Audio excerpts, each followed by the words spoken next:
Hello, welcome to Drowning in Blackwater. I'm Chris and I'll be your Dungeon Master for tonight, and I use they, them pronouns. Drowning in Blackwater is another spooky mystery. Yes, but I have style, I have form. Here you see it. Over the Halloween months, we will be bringing you this creepy village in the Mere of Dead Men and some creepy subplots about various things. Orcus might be involved, just saying. And the return of the shepherds, Viorica, Frore, and of course Prosperous, returning to the fold and see what they get up to over the next couple of weeks here.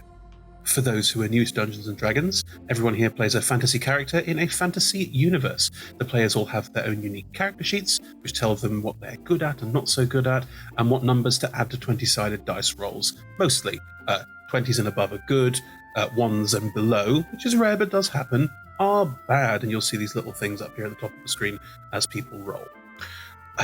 Yes, while they play their characters, I, the Dungeon Master, will play literally everything else they encounter. All the people, all of the talking trees, that's a bit of a spoiler. What else? Weather patterns. I'm quite famous for my weather patterns. There we go. Anyway, while they describe what they want to do and I describe the world around them, we will all together tell our tale. Before we kick off, though, let's meet all the players and let's talk a bit about our sponsors. Hello, I'm Emma. I use the pronouns M or Emma, and I'll be playing Prosperous. He uses the pronouns P. Yeah, just P. Prosperous is a half-orc paladin of Shantea who has devoted their life to helping people, and hopefully will be helping people as part of this campaign, maybe through the Shepherds, the organisation that they run with friends. Hello, my name is Ed. I will be playing Viorica Eordash. We both use he, him pronouns. Viorica is back for a fourth time, barely 2 weeks after the last campaign ended, so he's ready to rock and roll. He has a new gun, which is the most beautiful thing he's ever owned, but otherwise likes to think he's grown up, but we're not quite sure yet. Hello, I'm Mike, and I'll be playing Forry Book. We both use he, him. The ex-sheriff or investigator, now turned from bandits to demons. See what happens, see what we can find. Hi there, didn't see you come in. My name is Alden Wheelwright, he, him. I'm played by David Shears. I'm a cleric of Talmor, erstwhile priest of Mask. These days I try and do good, so I joined up with these here folks to go on an adventure, kill some demons, save the world. You're welcome. Hello, the name is Huxley Bricklesnout, he, him, played by Liz, who uses they, them pronouns.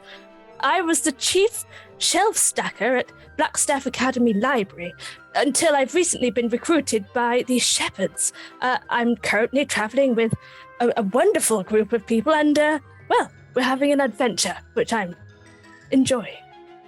We are delighted to be sponsored by HeroForge. HeroForge offers fully customizable tabletop minis with dozens of fantasy species and thousands of parts to choose from. You can see all of the minis that we designed for this stream in the overlay, and they animate when we enter the combat, so look out for that. HeroForge are fantastic, so do check out the Pro membership where you can get premium access to features ahead of time, and beta access to things, and all sorts of cool stuff that just makes your life a lot easier. And you can check them out at heroforge.com. We are delighted to be sponsored by Ultra Pro. They make accessories for D&D, Magic the Gathering, and more. My favourite part of their collection are their figurines of adorable power. Here is their gazer. They also make other things such as deck boxes if you play Magic the Gathering. You can find all of Ultra Pro stuff at ultrapro.com. Hey friends, check out our new sponsor, Phoenix Dice, for a carefully curated menagerie of click-clack math rocks for your delectation. Check out their entire selection at phoenixdice.com, and just so you know, Phoenix Dice are all about living gloriously in the worlds of tabletop games and sustainably in this one, which means their dice are working to be recycled, their packaging is recycled, the dice are made of sustainable materials. It's all great stuff. You should definitely get involved. You can also join us today in chat with a chance to be in a raffle and win some Phoenix Dice of your own. Just put !dice into chat and you'll be in with a chance to win. We are proud to be sponsored by Alchemy RPG. Reimagine your gaming experience with Alchemy. They're focused on creating immersive cinematic experiences everywhere you interact with tabletop role-playing games. playing a game, creating a world, streaming, watching live games, discovering new content. Look at all the cool stuff that they are doing there. You can use environmental motion art, scene-based music, seamless character management to run your games over the internet, with upcoming features including homebrew content, streaming overlays, and spectator mode. So go and check out alchemyrpg.com. We're delighted to be supported by Idle Champions of the Forgotten Realms, a Dungeons & Dragons strategy video game that brings together D&D characters from novels, adventures, and multiple live streams into a single grand adventure.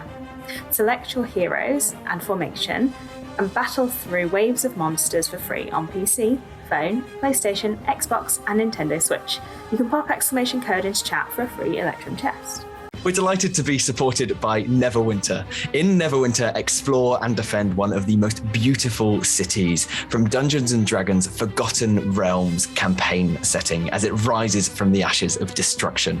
Epic stories, action combat, and classic role-playing await those heroes courageous enough to enter the fantastic world of Neverwinter. Neverwinter is completely free to play, so set yourself up an account today and pop !NW gift into chat for a link to a free gift. Check out our supporters at D&D Beyond, your guide to digital D&D. Make character sheets online, share them in a campaign, and track all of those tasty little stats in one easy place. You can use the Beyond app to track your characters on the go. You can also use their encounter tracker and archive monsters to run any smooth combat thing. You know what I'm saying. You're a DM. You've done this before. You know D&D Beyond is the place to go. You can also check out our character sheets and ! Characters in Twitch chat below. Check out our wonderful supporters, Elderwood Academy, who make beautiful bespoke gaming-themed gear, including hex chest dice boxes, spellbook deck boxes disguised as bespoke ancient arcane tomes, and scroll and codex dice tower and rolling tray pairings. Make your own with their online designer at elderwoodacademy.com. This stream will run for 3 hours, and there will be a roughly 5 to 10 minute break somewhere near the middle.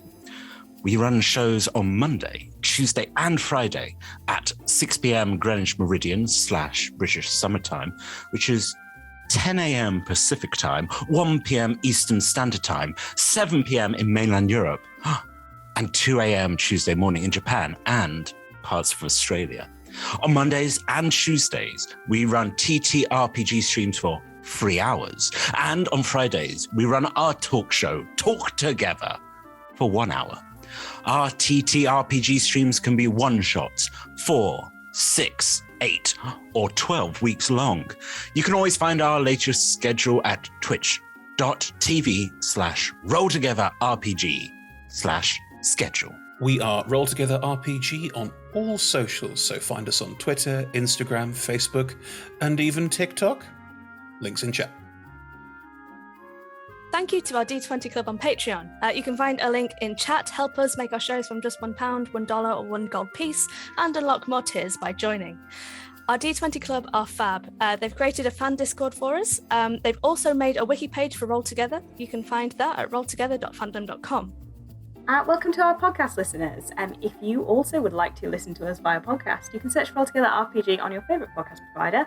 If we're not there, let us know and we will add ourselves to that list. Finally, we play with a diverse group of players who play a diverse set of characters with wide-ranging sexual and gender identities. Our tables are trans and GNC positive, and we encourage and champion trans and GNC players and characters and non-player characters and all the rest of it in our games. The DM and players may portray characters that are of a different gender to their own, and while we aim to avoid misgendering, we do acknowledge it does sometimes happen.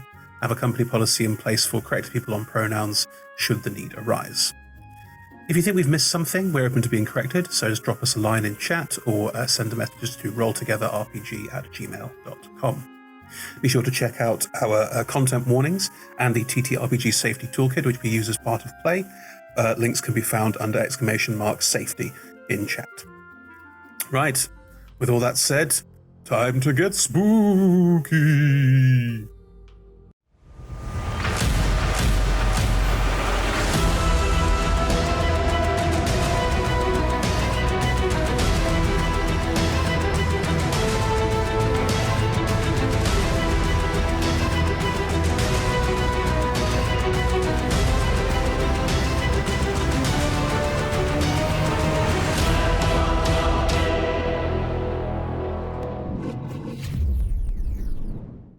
Hello, everyone, and welcome to the grand finale of Drowning in Blackwater. You join us for the final confrontation. It was your perfect opportunity to be like, you join us for the drowning.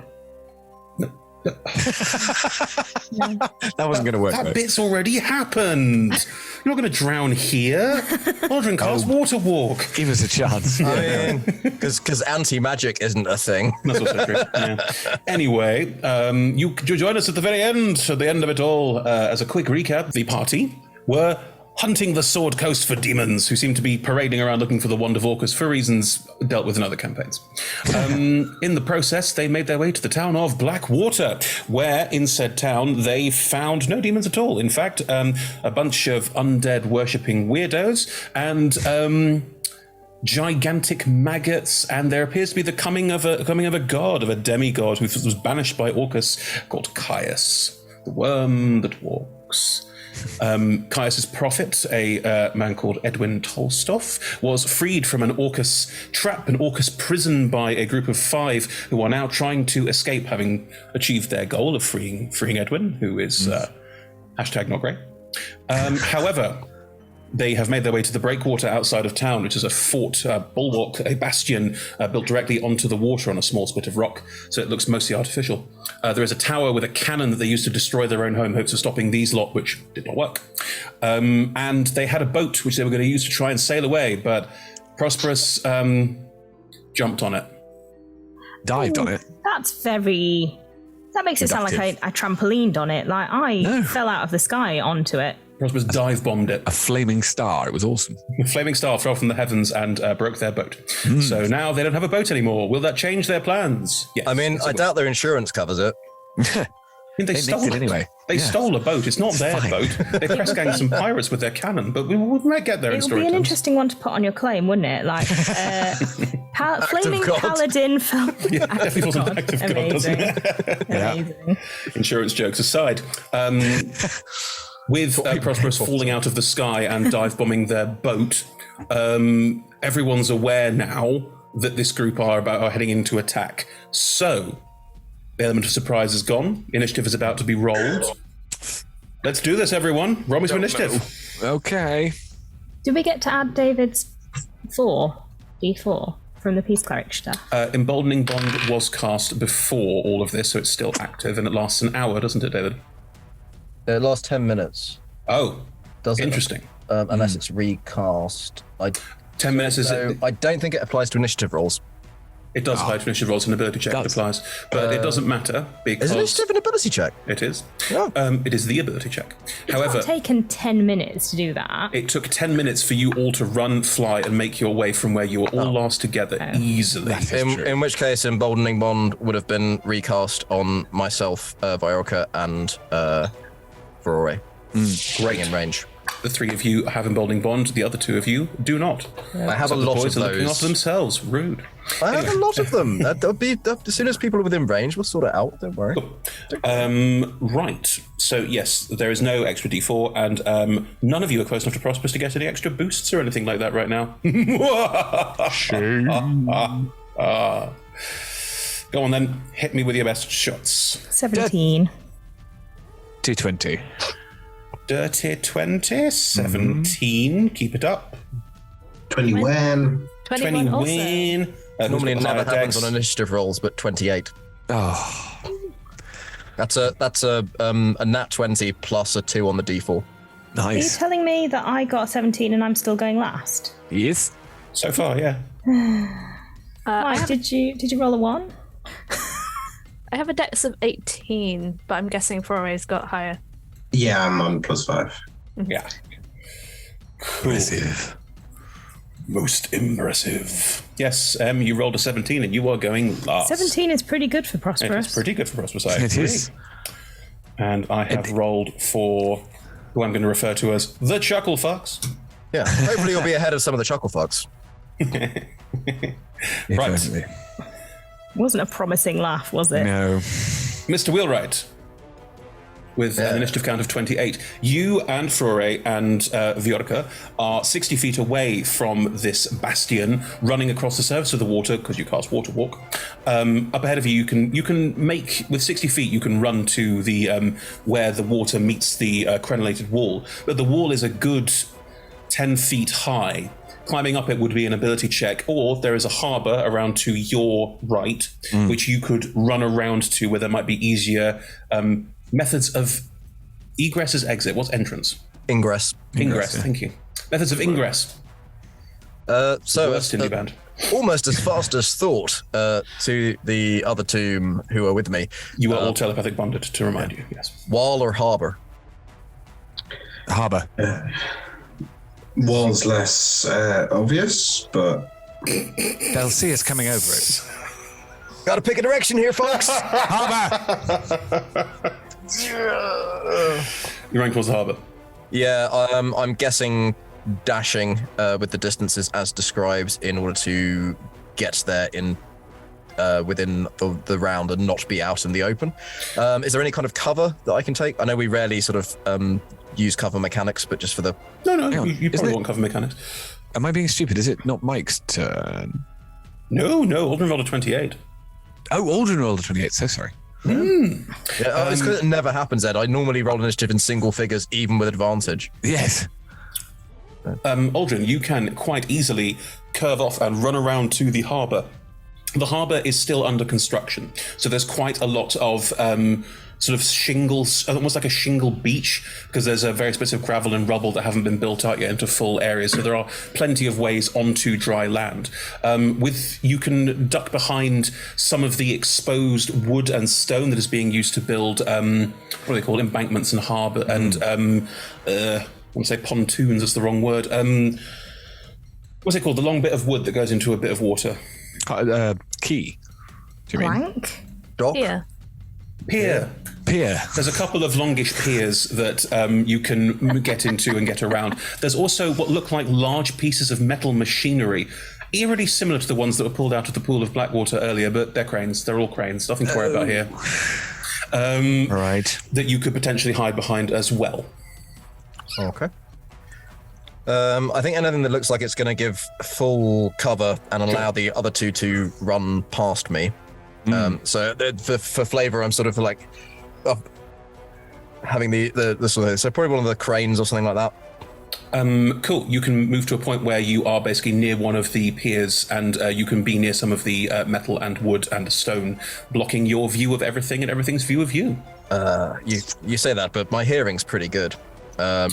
Sloshing of water, small waves lapping up against the coast, an eerie seagull. And just to be clear, and a faint echoing boom from where Prosperous dive bombed a ship. The crackle of the flames of the ship, which is also on fire because, well... Oh, yeah. Why wouldn't it be on fire? Because you searing smited as you fell. I know. Why wouldn't it be on fire? Like, ship is also it had to be on fire as well. That was crucial part of the whole. That zen moment of just taking a second to filter out all of the extraneous noise as time seems to slow, and then just back into action. Dashing is move plus action, correct? Yes. Bonus action, I'm going to use one of my the free channel divinity from the amulet, because next day, to regain my third level spell slot that I use for water walking, because why not? It's something I can do. Cool. You do. That's absolutely fine. That's my turn. That's me. You can see everything. So yeah, you did. Yeah. Foray has true seeing cast on him. That is correct. So I can skid across, sort of following Aldrin. Do you do a cool little knee slide across the water? Yeah. I still have 40 foot if I wanted, on top of that, if I wanted to. Because you're a rogue, yes, that's fine. Dash again.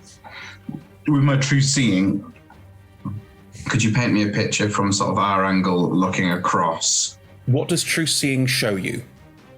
Everything. That's not helpful. Like it is. Hang on. That's my. You can see through walls. I think you can see through walls, and I think you see into the ethereal. But I want to. You see into the ethereal up to 120 feet, I believe. Not bad.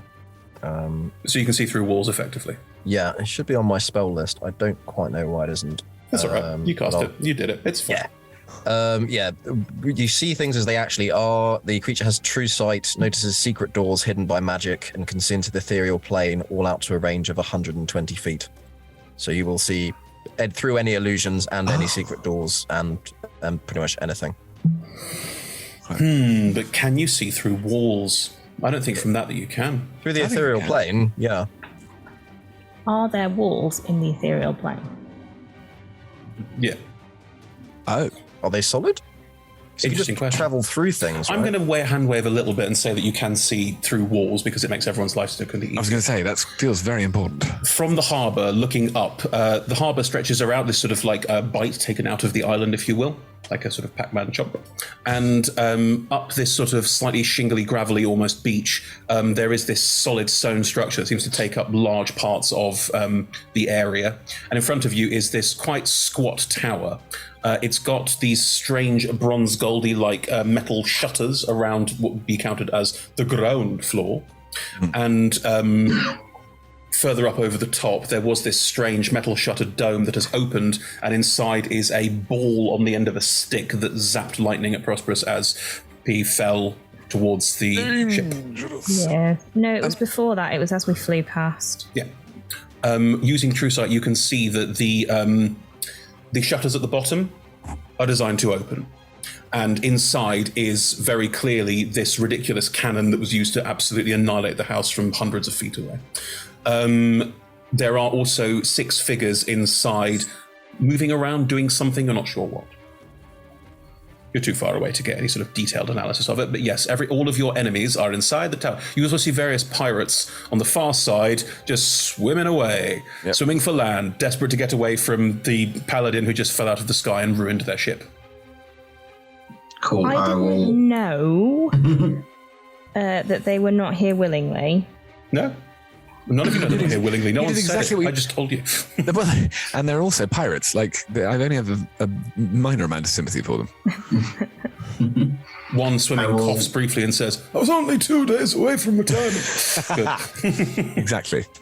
I'll paint a rough picture to Aldrin as I sort of skid next to him as we're both almost like leaning up against the sort of...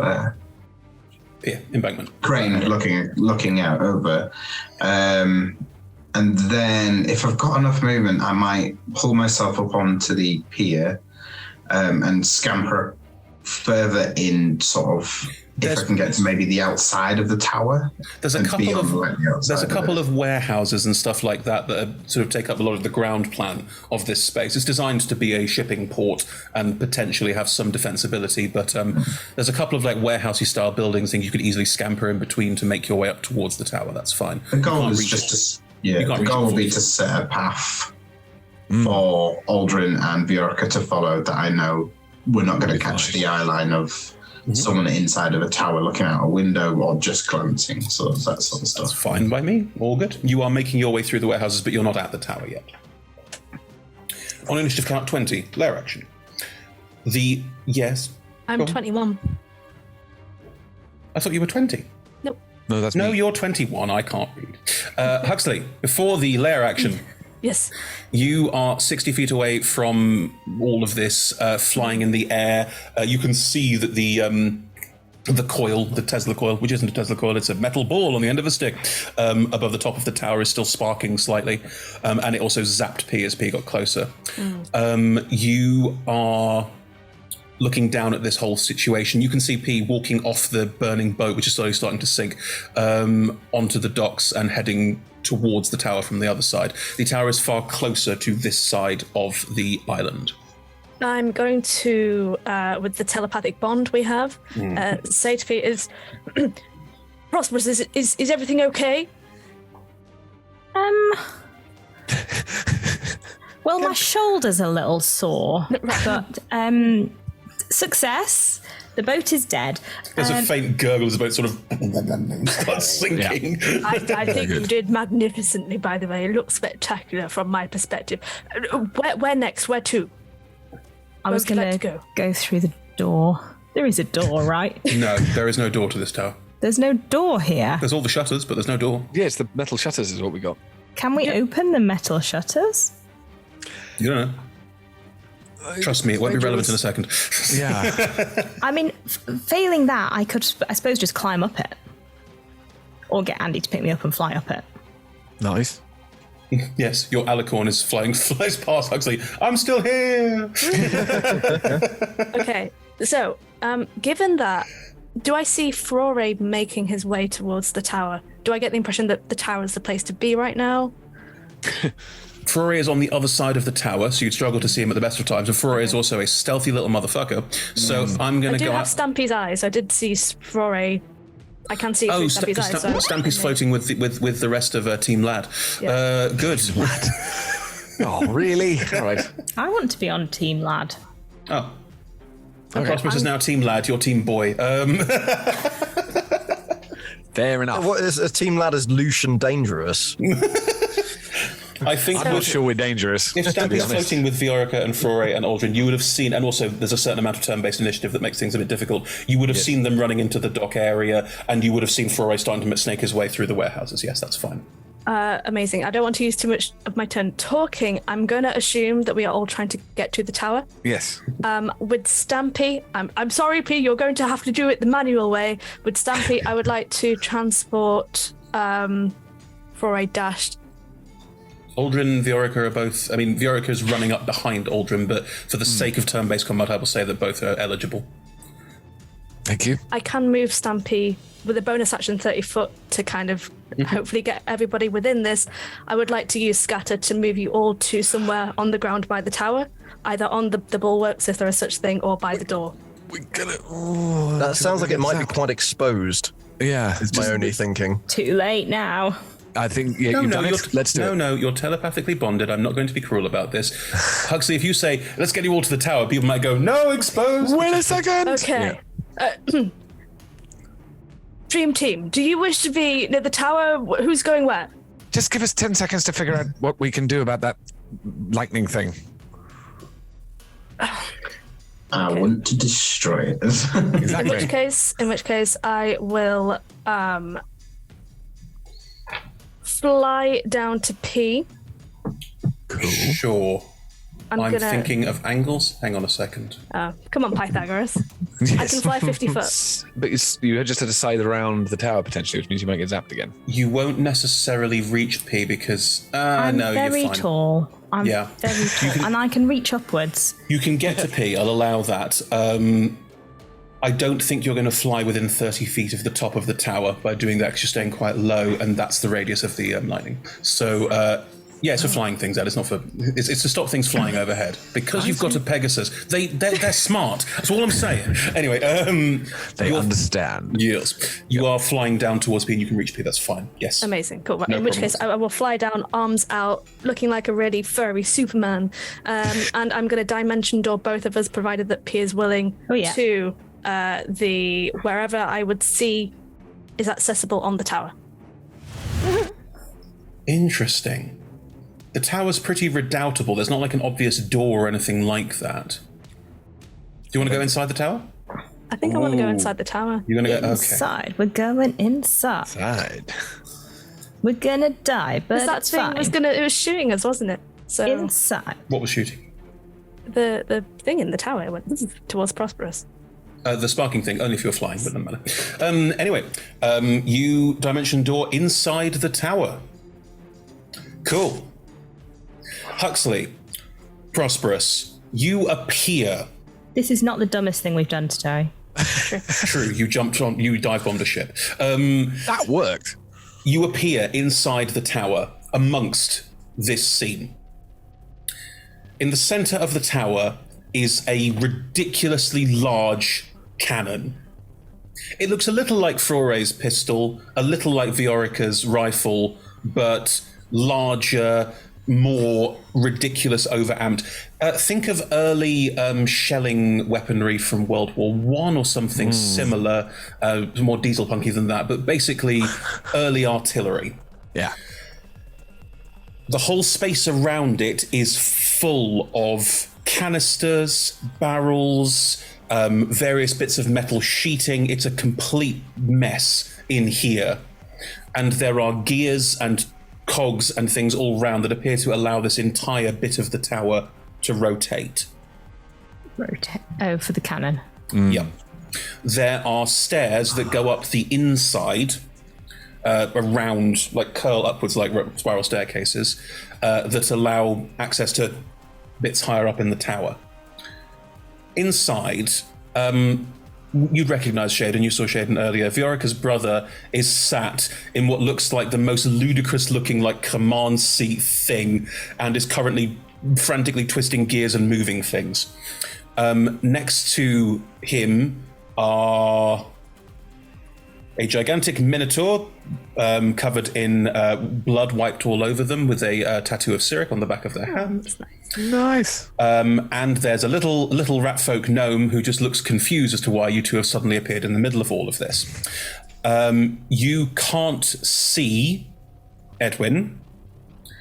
You can see, watching all of this from slightly further back on maybe the far side of from where you arrived, are Katerin and Edgar Tolstoff, who are watching this situation.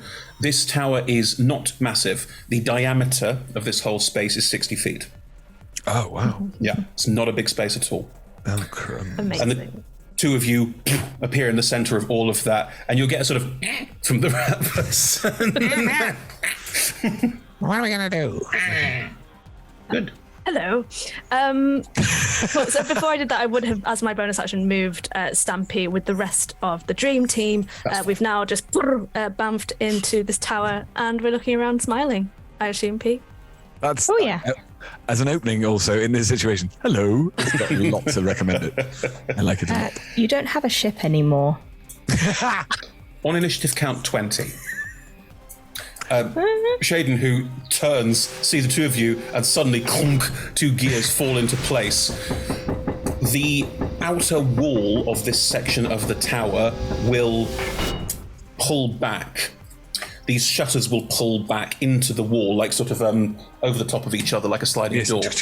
Yeah. And the entire base of the tower is now open to the elements. This central gun, this central device, is fitted to a central column that holds the entire tower up. Does it? It does. At which point, the entire base of the tower, and looking up, the rest of the tower too, starts to ominously rotate. Lots of loud grinding of gears as all these pieces fit together as the gun is turning towards the harbour. Good. You will, I think, with Viorica and Huxley there, you are standing and suddenly you're suddenly rotating in ways like this is peculiar. You will note that Shaden is also rotating as part of this. The Minotaur is rotating as part of this. The Rat is rotating as part of this. But Katerin and Edgar are not. And as the shutters open and the rotation starts, there's a figure standing behind them. Once more, a cowled figure, very hard to see well in darkness, with a porcelain mask in space of where their face would be. All three of them are just watching this situation as it rotates past them like a weird carousel. Nice. Viorica, it's your turn. So, how far am I away from the tower? From the tower itself, you are, it was 60 feet to the island and then another about 60 feet to the tower, so 120. Ooh, perfect, I think. Okay. Oh dear. So let's see how this goes. So the thing that is holding up the entire tower is the gun. Right. And very mechanical looking? Very much so.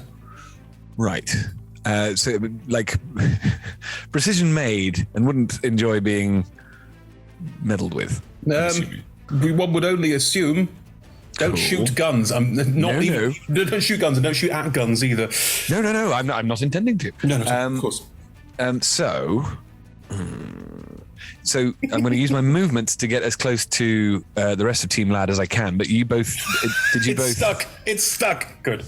Hang on. Is Team Lad Prosperous and Huxley, or is Team Lad now the other lot? I'm not sure anymore. All of us now. I think we're just. You're all Team Lad. Fine. Team Lad. Morphed. But trying to get up to Thorin Aldrin, did you two both run? They both dashed. Yes. Okay, I think I'm not going to. Ooh, Which means I will controversial. I will get to within 90 feet of the thing, right? Yeah.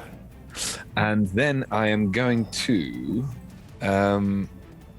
cast. Yes, I want to cast, as it were, into the mouth of the gun if I can. It means it is rotating your general direction. Yes. Yeah. That's what I'm thinking. I know that's going to make it much worse. No. Okay. So given that the whole thing, like what I want to. Okay, I'm going to cast vitriolic sphere. What I want to do is muck up the gears. If you see what I mean. It's acid. It won't muck up the gears. It'll start to wear them down. Hopefully. That's what I'm. It's a start. I agree. That's my plan. But what I'm thinking is, rather than firing down the barrel of the gun, in which case we'll just get spattered with acid as well as whatever it is that's going to come out. I would think sort of behind where I can see the steampunkiness turning. Are you aiming? You're aiming for the gears that hold it together. Aiming for where your brother is. Aiming for where the Minotaur and the vitriolic sphere has a radius of ludicrous, doesn't it? 20 feet. You would hit Huxley and you could target it so you don't hit Huxley and Prosperous. That would still affect the area that you're talking about. That's fine. It wouldn't be in the center of the space. It would be sort of affecting large parts of it. That's what I mean. So my intention would be to not hurt Prosperous and Huxley. That's fine. So do that. Then you will potentially hit the Minotaur and the Were-Rat and your brother and the gun. My brother is an obvious target. I don't really mind about the rest of the stuff, but what my keenness is to stop this well-oiled machine from being quite so well-oiled. Mm-hmm. Okay. What kind of saving throw is it against that? Or is it an attack roll? No, it's dexterity, 18.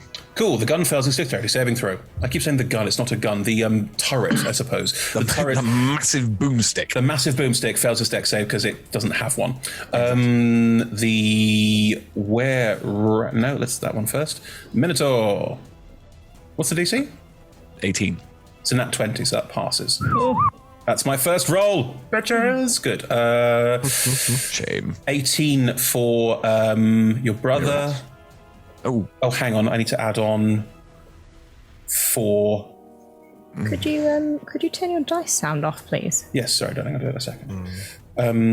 I forgot that Catherine's nearby, but not within range, so they get to add 4 to that. So both of them pass, and Mr. Were-Rat, sir, good sir, kind sir. Sounds like Oliver. I don't know why. Rolls wow. Even with all of the things I add onto it, rolls a 13. Hooray. Okay. You might not get there, Mike. Sorry. So I should explain for the audience. Mike has a problem with this Were-Rat that I don't fully understand, but I'm staring into it. It's Rogue versus Rogue. That's as simple as it comes. Okay. They still get half. Everybody still gets half. Let me roll the damage. Mm-hmm. Been very careful not to let Foray know I have a level in Rogue. Might spark something I don't want. Oh, not bad. It was it's 10d4, and the damage total is 24.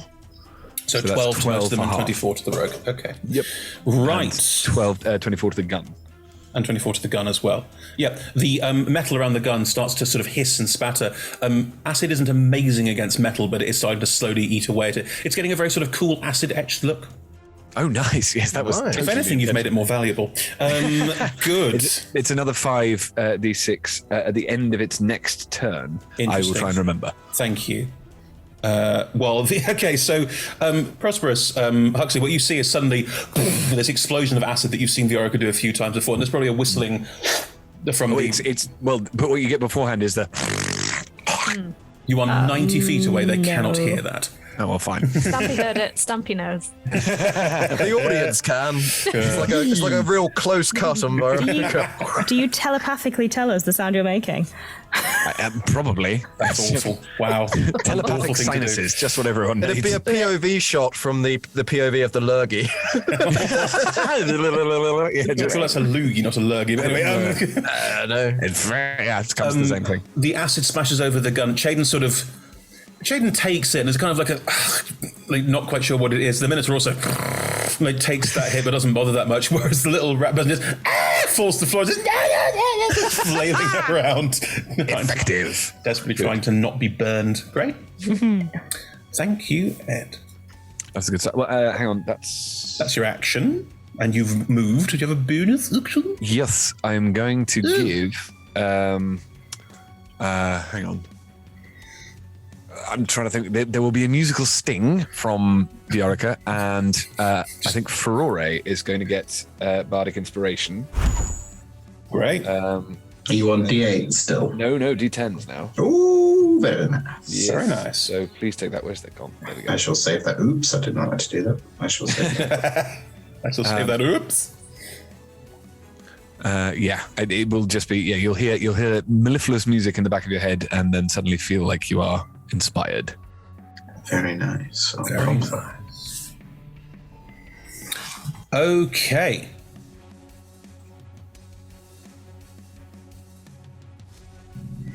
Viorica. Yes. At the end of your turn. No. Because legendary action's in it. Oh no.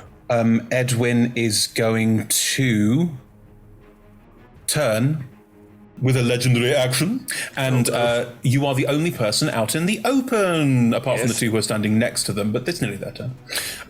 So he will turn to you and will reach out a hand, and a bolt of something will come flying out towards you. Right, plus 13 to hit. Yes. Edwin's a god in human form. Yeah, Edwin's a god in human form who has a lower to hit than I do, so you know. Get back in your lane. Wow. Viorica, 21 to hit you? Oh, yes. Lovely, good, excellent, marvelous, splendid stuff. Couldn't hit an elephant from this. You take this. Yes. You take 19 points of force damage, and please make me a Constitution saving throw. I'm the best at those. 19, you say? 19. Okay. No, that's... thank God. Sorry, I just con save. No, I just did a con check, not a con save. I understand it's the same, but that was an awful roll. You can add a D4 if that helps. I'm planning on adding a D4. So sorry, that was quite. So I rolled. You could check on the thing. I did roll a con check, but not a con save. And then the next one was a 19. So I'm very, very happy to take that one if you're willing to take the second result. Yeah, that's fine by me. Are you adding on the D4? Yes. You might want to. I'm going to. That's my plan. I didn't think I was going to get anywhere near it, but then why won't you work? Damn you. Oh. There we go. I do work, Ed, every day. Sorry. So because I added the D4, it now goes up to what it was originally, which is 19. Right. You are stunned until the start of your next turn, so no reactions. Fine. The bolt that flies out and hits you, you realize, because it's what's going to distract you for the next, we're using stunned as a kind of distraction here, is a mass of fly eggs, insects, and it just impacts you and you just, What we're going to counter stunned in game effect is you removing them from yourself. Oh no. I think that there's going to be a lot of the operatic diva will come back. Oh my god! Oh good god! Oh. There's going to be a lot of that. It's in your eyes. Good, right? Damn it! They're torturing him. Yeah. That was a legendary action. It is now his turn. He will turn and look at Prosperous and Huxley. Well, thank you for joining us. He will move towards you. However, he doesn't move like a human. He moves like a series of maggots. He moves like a mass of maggots, because that's what he is. As he moves forward, the porcelain mask is kind of like absorbed into just this wave of flies, and maggots just lurches out and enshrouds both of you as he tries to envelop both of you in his maggoty form. Great. Yeah. The worst hug in the world. Indeed. Dex saves from both of you, please. Why is it always Dex? It's on the sheet, right here. I didn't choose this monster specifically. 18. Hux, you get a +5. That would be great, but I did roll a natural 1. So in total, that is 10. You both fail. Well, you rolled a natural 1 and the total is 10. That's pretty awesome. It's all right. Okay. You both take, poor roll, 13 points of necrotic damage. You are blinded and restrained. Oh, for how That's long? shitty. Is what Edwin says out of thousands of tiny mouths, all screeching and swirling around you. Oh, that's hideous. Right. You're welcome. Good. And he gets all his legendary actions back. And now that you are surrounded, this is excellent. I love this. Good. Right. Splendid. It is the Minotaur's turn, who is going to. You're joking. All these people rolled above a 17. Yes. This is why we got the boons, I'm pretty sure. Is going to straighten from this acidic attack, and they take damage at the start of their turn. Sorry, the acid. No, they take at the end. The end of their next turn. All right, so he'll take at the end of his turn. Let's all remember that he takes acid damage at the end of his turn. Cool. He is going to turn, see that the two people who were here are otherwise distracted. Is going to turn and look out and try and see Flore or Aldrin. Viorica's clearly there, but also busy. Flore, what is your passive stealth? Oh, she's enormous, I assume.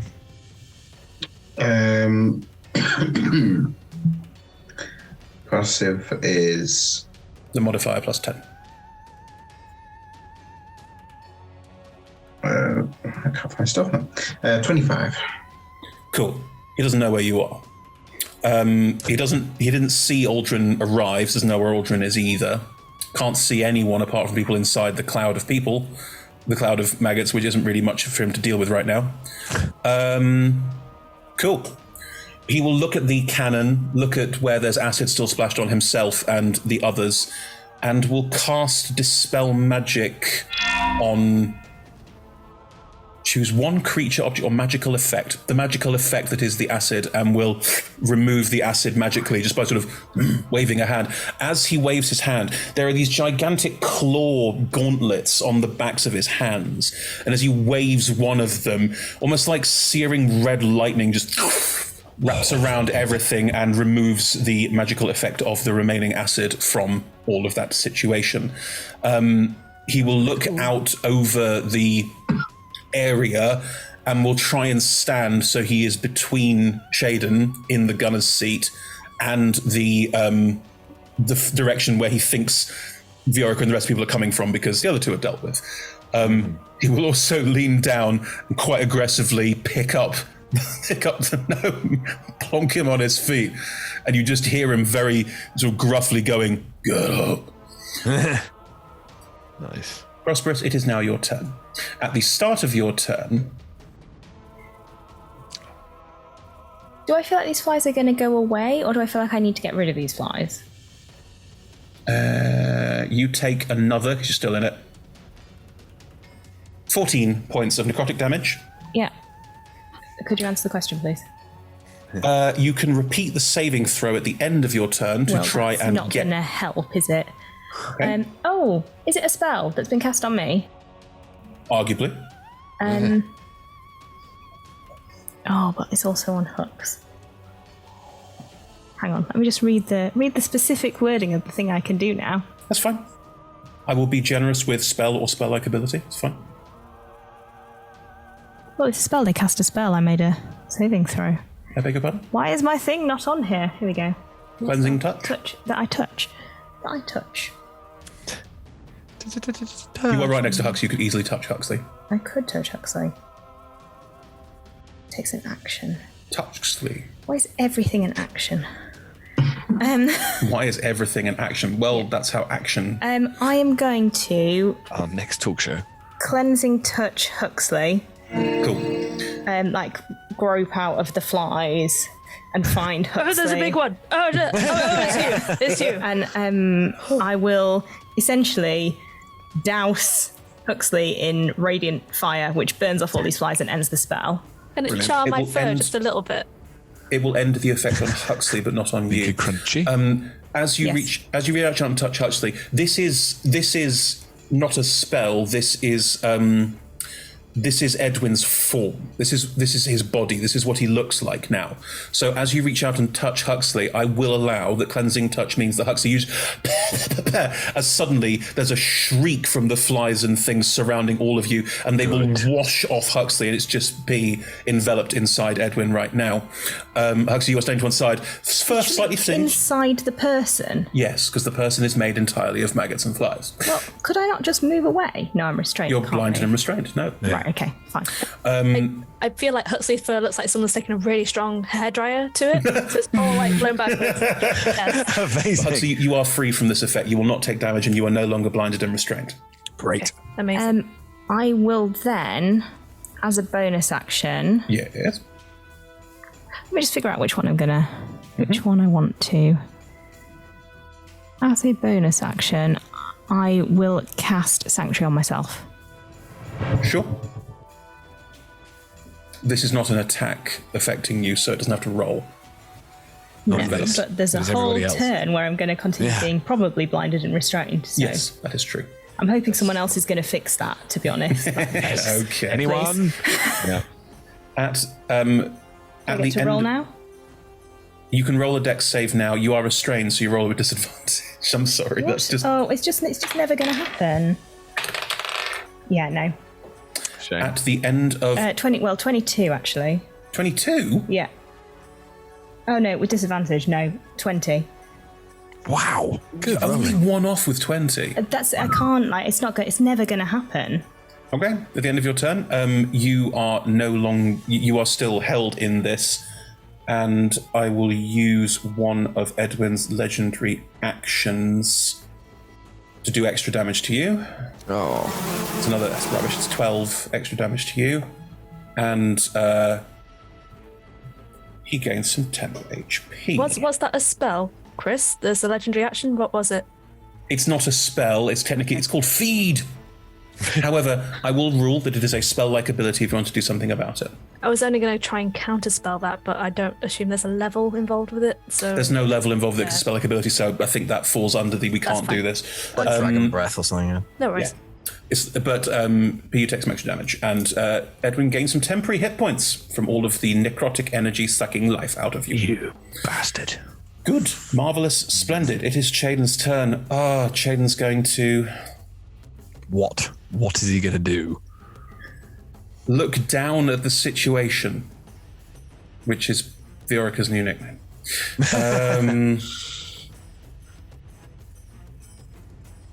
I have to roll a wisdom save for Chaden. Is he really going to shoot his brother? Chaden hesitates. Everything's in place, and then just stops, and you just... Ed just goes, "The hell are you doing?" Nothing happens. Nice. Aiden does not fire. I will take that. Edgar, whose turn it is now, will angrily stalk over towards... Edgar's already had a go. That's Edwin. Edgar, right, sorry. Okay. Is the younger warlock. Is going to stalk over to the weapon and sort of shake Shane. What are you doing? Will lean over, trying to weapon themselves. I'm not sure they've really got the gumption. Go on. It's also shooting one person with an insane Is he amount not of... going to open his book and try out some of those evocation spells? They are not going to try some of the evocation spells yet. There's no reason to yet. Sweet evocation spells. I think what they will probably end up doing is... they're a coward at heart, and to play them to character. Seeing that this is happening, they're going to run up some of the stairs so they've got a slightly better vantage point and are going to hold an action. Oh, Smeg. Okay. To read the book, yeah. There we are. The more you say it, the less they're going to do it. Catherine, in the meantime, will just pull out their massive great sword, and is also looking out over the warehouses where Viorica is, and probably the rest of you are. Although Huxley is now free. Hello. I love it. 3 is the magic number. Huxley's slowly becoming like the most terrifying like hero. Just like, yeah, you're just like stood in the middle of this situation with all of these things, like horrific things going around, and you're just smiling. Like, is that not just terrifying? Oh, absolutely. And not the big bad of the end game. Okay, Catherine's going to look at you. It was Huxley all along. Catherine's going to look at you, Huxley, draw her gigantic greatsword and look at you and just...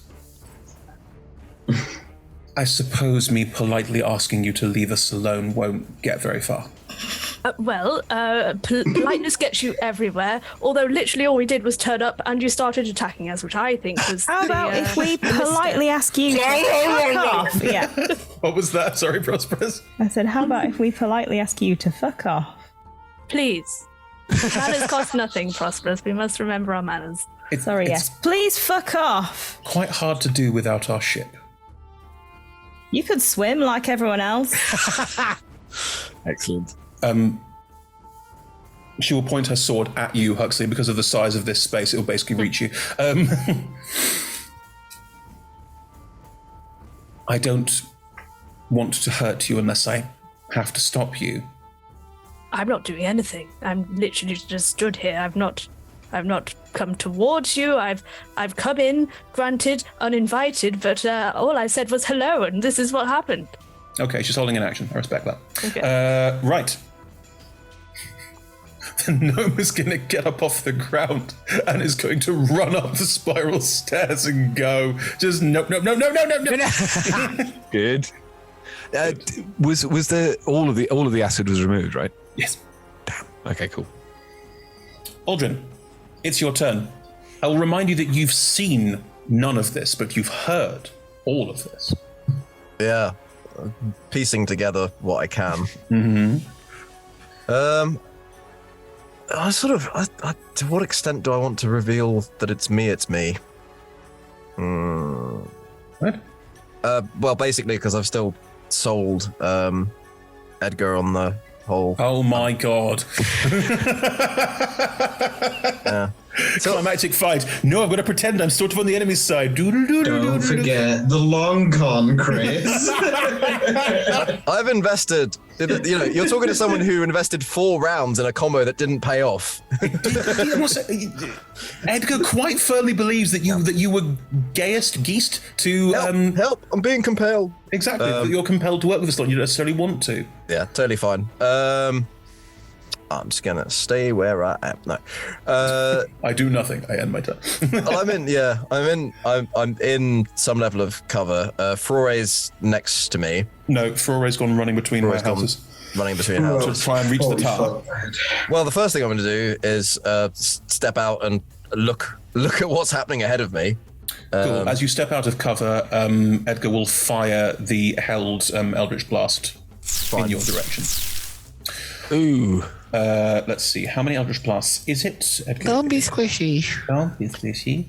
Well, when I said step out, I meant look out really stealthily. Do you want to sort of be poking your head around? I would allow this. Do you want to be I think it makes sense that if it was possible within the mechanics, I'd be trying to use the cover as I was. That's fine. I'll give you half cover. That seems wise. I'm fine giving you half cover, Dave. It's totally fine. Wise. Right. So we have a 24, 12, and a 13 on the dice. What is your AC at the moment? 20. Okay, so with half cover, you have an AC of 25. 3 Eldritch Blasts glance off the stone and metal that you're behind, one of which gets surprisingly close to your face. I would like for it to sort of wham a bit of metal that just sort of cuts across the dueling scar. You may have a dueling scar if you wish, nice. Of course. Very nice. Very nice. You've been wanged across the face. Right, what would you like to do? Your words, not mine. Well, how far away in terms of feet did this wanging come from? Right next to you. I'm sorry. The Eldritch Blast came from, we said 60 feet again, so up 60 feet. Also, they have the high ground, so I wouldn't bother doing anything because you'll automatically lose. Anakin. Well, unless you're Darth Maul. Yeah, okay. I was going to try and help somebody else potentially hit them, but that's fine.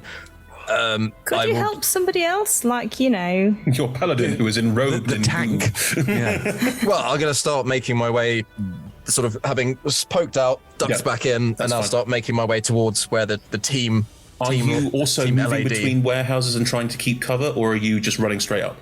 Well, yeah, I'm trying to keep cover because I'm Don't quite run. squishy. Don't run, David. Just amble. It's fine. I'm just having a stroll at half speed. Now, Ferrari can only move 40 feet, but if you dash, you would get 60 feet, which means you could get to the tower. Yeah, I'll get to the tower. Cool. You run up. That you're dodging between all the warehouses. That you will be out in the open by the time you reach the tower. The warehouses don't go like up to the tower itself. The tower is slightly set aside because otherwise, the whole rotating tower with gun inside it would be pretty pointless. There's a building in the way. So you will be exposed if you run 60 feet. That's fine. It's basically for flavor. It's like getting to the edge and then just deciding to go for it. Cool. So you're charging. Yeah, just scrambling. Held actions, we've used that one. We've still got that one in place. I'm just reminding myself of all the things I can do. Good. Seeing you run up, Edwin will use a second legendary action to shoot some nasties at you. I've heard some hideous screams, so you know. A portion of the mass of horribleness that is Edwin is going to go firing out towards you, Aldrin. That is a plus. Sorry, I have to roll it separately and it's annoying. There we go. I knew I should have sanctuaried myself, but there it is. Oh. It's only an 18 to hit. Oh, nice. Do you want to do some cool duck out of the way? Do you want to describe what that is? Sure. I attempt to do the cool for a knee slide. And instead what happens is my knees get stuck in the earth. You do a full roll. I just sort of fall over forwards. Oh man, I can't even see it. This is so disappointing. It is a gravel, as described. It's mostly gravel, the ground here, so that's going to ruin your knees. Oh yeah, it just takes the old skin off. You are not prone. Do you want to roll and get up again? Yeah, basically try and style it out with some spring out of it. Like that's what I meant. You'll get a slightly sort of tilt of the head and a raised eyebrow from some people. Like, okay, good. Your passive perception is insane, so I will give you this. The ball of maggoty fly egg nightmares is going to go flying past you and will impact the crane where you just were. When it impacts, all of the creatures that make it up start to move away. It is not like... This is still part of Edwin's body. It doesn't go anywhere. Yeah? But it returns. It looks like it might be on its way to slowly returning, but it might take it a while as it's insects and they do not move quickly. No. Good. But yes, Edwin is leaving bits of himself everywhere. Everywhere. Hopefully every time he does, it's making him weaker. Exactly. One can... do you have a bonus action? Oh, I'm so sorry, Alden. That's all right. Assuming that I can't really see anyone that I can immediately help at this point, I'll probably just sanctuary myself. Prosperous is there. I'm already sanctuaried though. You can't re-sanctuary. You also technically can't see Prosperous. You can see an amorphous mass of awfulness. The Prosperous is inside, with a porcelain mask weirdly sort of appearing every now and again, then floating back inside again. Yeah. If I had the capacity at this point, I probably would attack the amorphous mass. So it's probably a good thing I don't, because I wouldn't know it was P, unless there was some sort of thought to the contrary. Are you sanctuaring yourself? Yeah, I mean, Right. it's the only remotely useful thing I can do. Thank you. You are 20 feet away from the tower. You are currently hidden, but if you move, there's no cover. You are currently in an area of dim light or darkness, though. Can you remind me, because I didn't add my boon, because I couldn't find it, is what actionable... It's all actionable, mate. Is it an action, bonus action, or a free action to I honest to God can't remember, so I'm going to check. Yeah, I can't remember. Boon, there it is. While completely in an area of dim light or darkness, you can become invisible as an action. You remain invisible until you take an action or a reaction. Cool. Does the shadow of the warehouses count as dim light? Oh, very much so. Cool. Nice. I am going to, before I sort of prowl the corner and come across the tower, I'll pop invisible. The way this happens, because it's an epic boon from the gods, is that you sort of stealth as you normally would, and suddenly you just stealth. It's like you stealth further and further and just stealth yourself out of existence. You just hear like a and then I will run across. That's fine. If you are not currently in stealth, are you currently in stealth? Well, I've got 40-foot movement, so I can still get in without any problem, even if I was stealthing. Yeah, stealthing, you move half distance. Important to remember. Yes, because you said it's 20 feet till the... Correct. So even if I was stealthing, I should still be fine. Mm-hmm. Now, my goal is I'm looking for... Oh, the name's left. Edwin... No. The older or younger? Oh, Sheldon. Who are you looking for? The person that's on the cannon. Yes. Shaden. There we go, sorry. Yeah. I do apologise. Cheydin. Shaden Ravenshade. Nice. I'd quite like to dropkick that person off that seat. Fine. Awesome. Pick them up to drop them to then kick them off the seat. Yes. Nice. If you can do that. But I imagine that potentially might involve an action, so I may have to wait.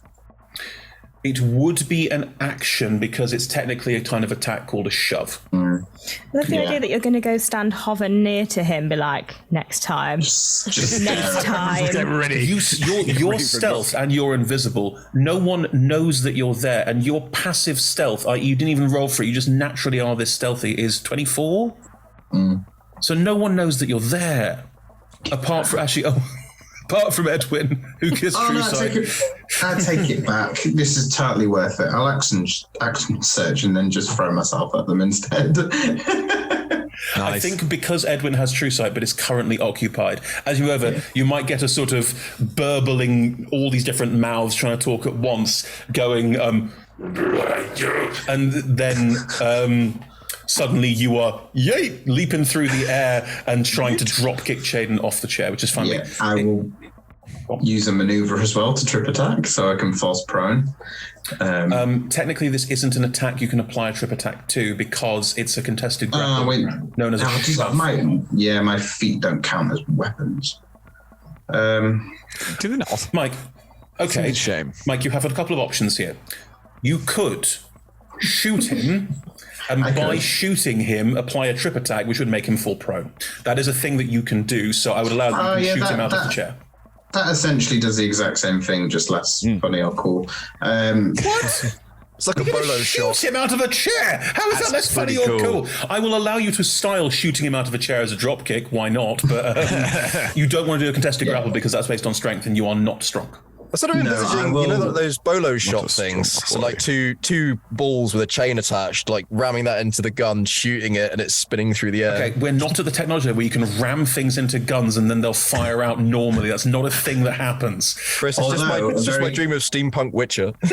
A very clever friend of mine put a anti-magic ring on the end of the rifle and then just shrunk a load of musket balls. So then when it shot it out of the gun, It made it into a musket ball. Oh, that's clever. That's very clever. Well, anyway, that's not happening here. You are... I will say you're drop kicking Shaden to try and get Shaden out of the chair because then you can attack and use your trip attack feature. That's fine. Yes. Technically, you're using your gun. So you can roll damage and everything with that. That's fine. Yeah, and... sneak attack as well. So. And sneak attack. Maybe roll the attack roll first. Would this be at advantage because I'm invisible? Yes. Cool. Why won't you? You also have an ally within 5 feet because Huxley and Prosperous are both there. Okay. 30 to hit. 3-0. Wow. Nice. That is a 1. Hey. In a surprise to no one, you're hit. Yay! Woo! And you are effectively drop kicking Shaden out of the chair. I'm going to say you're like using the gun to like shoot while you're doing it because I don't know. And yeah, I mean you do need to make a. There is a chance they could hold on because it's strength saving throw, so they could still hold on. Okay. There's something you don't know. Oh, Smeg. It's an 18. Meets it, beats it. as you try and leap out and drop kick Shaden, basically, using your gun to fire as you go, I think there's like a sort of acrobatic maneuver trying to use the force of the gunshot plus some movement to get you across there. You impact Shaden, who is surprised, obviously, and will sort of twist into it. And you can see that Shaden's upper half, most of from about the arms up to the neck and down, he's wearing some kind of armored suit that you've never seen before that appears to sort of weather the blow a little bit, almost like he's wearing power armor like Iron Man. No, you go, okay. We'll see how Shaden feels about the damage then. Yeah. So we've got 12 on the gun. Yeah. We have 2 points of force damage. It was set to force. I haven't changed it. And then get my sneak attack. And that's terrible. 14 points of sneak attack. 14? Yeah, the shot does impact, and there is a sort of like confusion as to where you've appeared from, leaping at his face, firing your gun. But you are now sort of awkwardly straddling him on the chair. Exactly the way he likes it. You're not half wrong, actually, but that's not really germane right now. Exactly.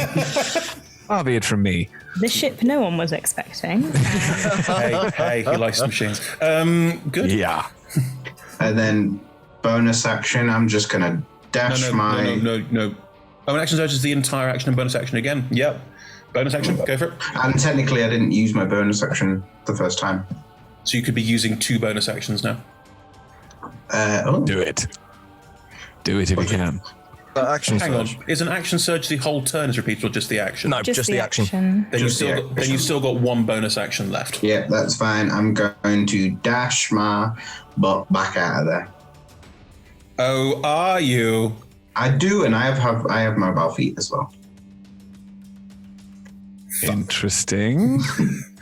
As you try and leave, Shaden's hand is going to sort of launch out, and the hand is covered in some kind of electronic gizmo thing as well, but you are faster than that and will leap away as the hand grabs nothing. Have you just ripped off Iron Man?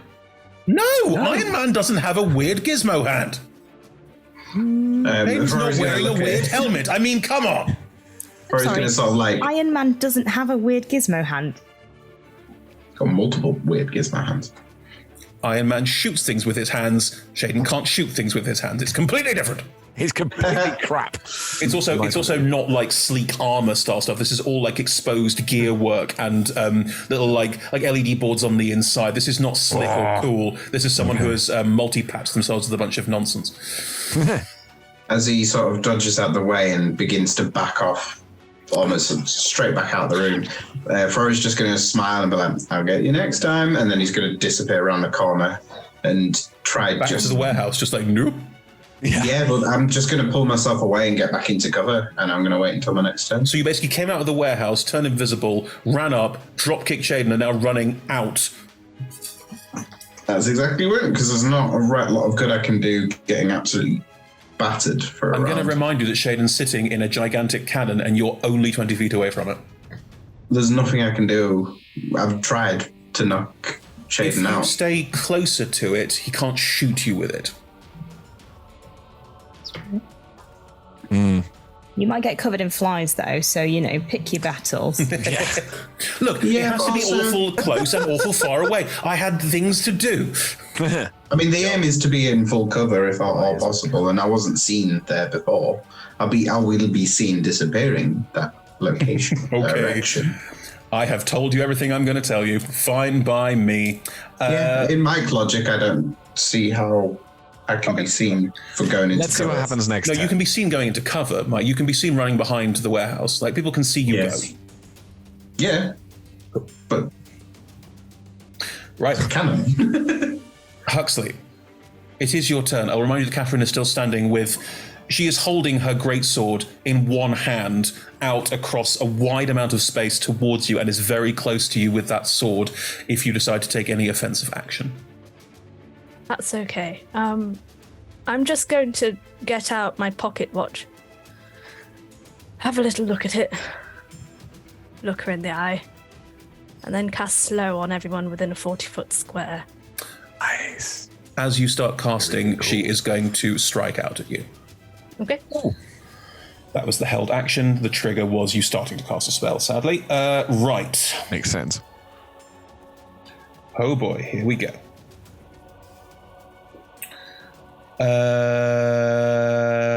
Yeah. 23 hit you? I would like very much to use my reaction to cast Silvery Barbs, Good call. if I may. So she'll roll again, and I'll give advantage to P. Edgar will use his reaction to cast Counterspell on your Silvery Barbs. Okay, that'll get rid of it. That's fine. Yep. Okay. So yes, we'll hit. Here we go.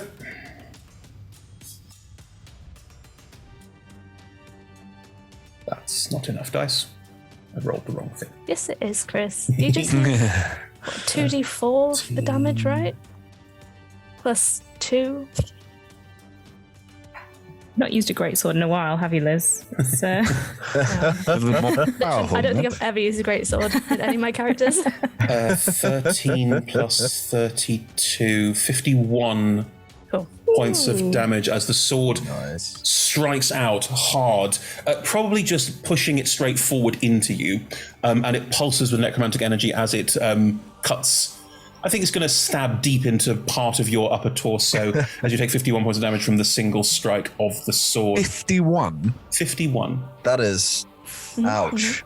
So yeah, the pocket watch that was in my hand will kind of drop to the floor, but as it drops, the spell will emanate from that. You tell me who I can fit in a 40-foot square? I'm assuming you mean just enemies. Correct, yes. Grand. Edwin is there. Edgar is. In fact, let's make our lives easy. Everyone is within 40 feet of you because the tower is small. Okay. Small. Could they all please make a wisdom saving throw, please? They can certainly try. Is anyone not wise in this gathering? The rogue ain't wise. Oh, the rogue went upstairs. Do you have to be able to see them for the spell to take effect? Because the rogue note. Creatures of your choice in a 40-foot cube within range. It does not say specifically that you can see. Oh, cheeky. Good. Okay, yeah. Then in which case, if you want to target the rogue because the rogue is still there, you know the rogue is bring somewhere. the cube out, and if the rogue happens to be within it, that's then cool. fine. Yeah, absolutely. Right, wisdom save for Edwin. That is a 20. Succeeds. Cool. Wisdom save for the Minotaur priest, unsurprisingly quite wise. 17. Does not succeed. Oh, well played. Damn. Yeah. Shaden, not the wisest, but a better dice roll. 20. Succeeds. Our warlock buddy, not wise at all. That's an 11. Does not succeed. Catherine, relatively wise. 18? Just meets beats. Oh. What did Rogue get? I'm just rolling the rogue who has a negative. Okay. The rogue is the only person with a negative wisdom modifier. Oh. 6. Does not. So that means the rogue, the minotaur, and warlock buddy. It's going to be confusing. Apologies, Chris. Totally fine. Their speed is halved. Totally fine. They take -2 penalty to AC and dex saves. Yep. They cannot use reactions. Fine. On their turn, they can either use an action or bonus action, not both. Regardless of their abilities and magic items, it can't make more than one melee or range attack during its turn. If they attempt to cast a spell with a time of one action, roll a d20. On 11 or higher, the spell does not take effect until the creature's next turn. And the creature must use its action on that turn to complete the spell. If it can't, the spell is wasted. Cool. The creature affected by the spell makes another whiz save at the end of each of its turns. Oh, fantastic. Good. Right, okay.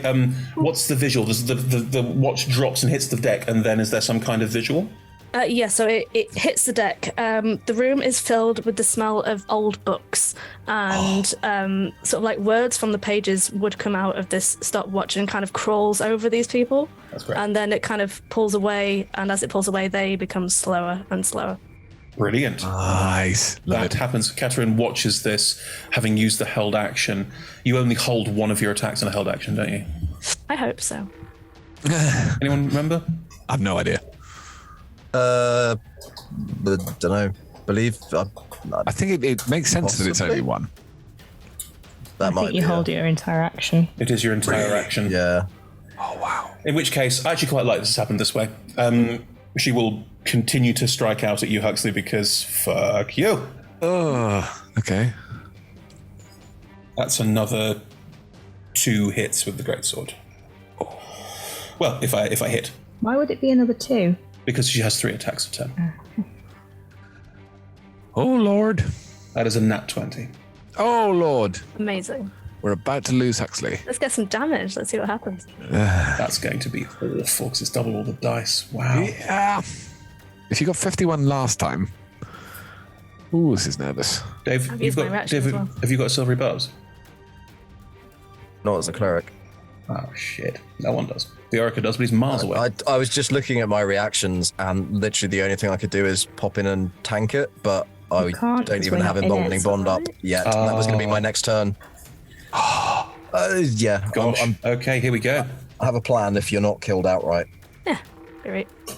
Okay. 16, 21 on just the sword damage. Cool. There's so many D8. I have a plan if you are killed outright as well, Yeah, so don't worry we about have it. a cleric, it's fine. No I've got the pressure. cleric tax. Oh, Lord. Okay. That is 23 points of damage on the sword and 67 points of necrotic damage. I'm doing death saves. Where the strike hit you and then where the clock fell, there's a look of sadness in her eyes. She didn't want to do this. She will flick the sword around and just cut out your throat. A quick, simple slash across the throat and drop you to the floor and look a little bit despondent about it, but then turn back to look at where Ferrari went and where Viorica's still 90 feet away out and Aldrin's running up. And there's a look of like, well, I guess we're doing this. Nice. The hand will drop to the floor and like the fingers are just barely touching the pocket watch, which has got a smashed glass on the front. Beautiful. No. Also means that the slow effect drops, I'm afraid. Yeah. Oh, knackers. Oh, that's annoying. What a good turn, Liz. Working it. No. I mean, Jesus, this paladin's No. insane. They're meant to be. It's an anti-paladin.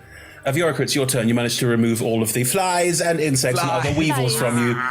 Okay. You look up and you can see Huxley's just like blood's gashed from the throat just collapse. So, this gun, Yes. where it is pointing right now, who would it hit? It's pointed in sort of the general harbour direction. Where Flore, you didn't see that. You have no idea where Flore is, and where Aldrin is sort of standing near. Although he ran up very close to it, so I think it would either be a point blank range or a miss at this point. Right, that's it. So, but what I mean is, firing it off wouldn't sort of help anything.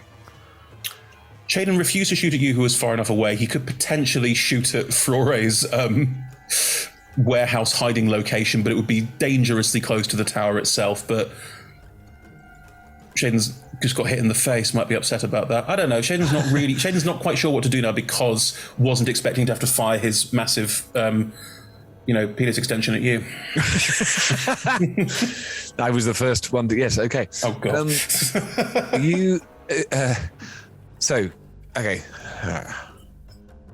The mechanics of this. Can the gun be moved and fired in the same turn? No. It takes a lair action to move the gun, and then someone in the gunner seat has to use their action to fire it. Because it is a clunky piece of kit. Right. No, that's what I'm imagining. But that's what I'm saying. If it gets fired now, all it would do was fire it into the harbour and wouldn't affect anything but the harbour, wherever that hit. Shaden can adjust the camber, so Yes. could drop it and fire it in the general direction of where Flore ran and may cause some damage to Flore. But you don't know that. You don't know where Flore is because. Right.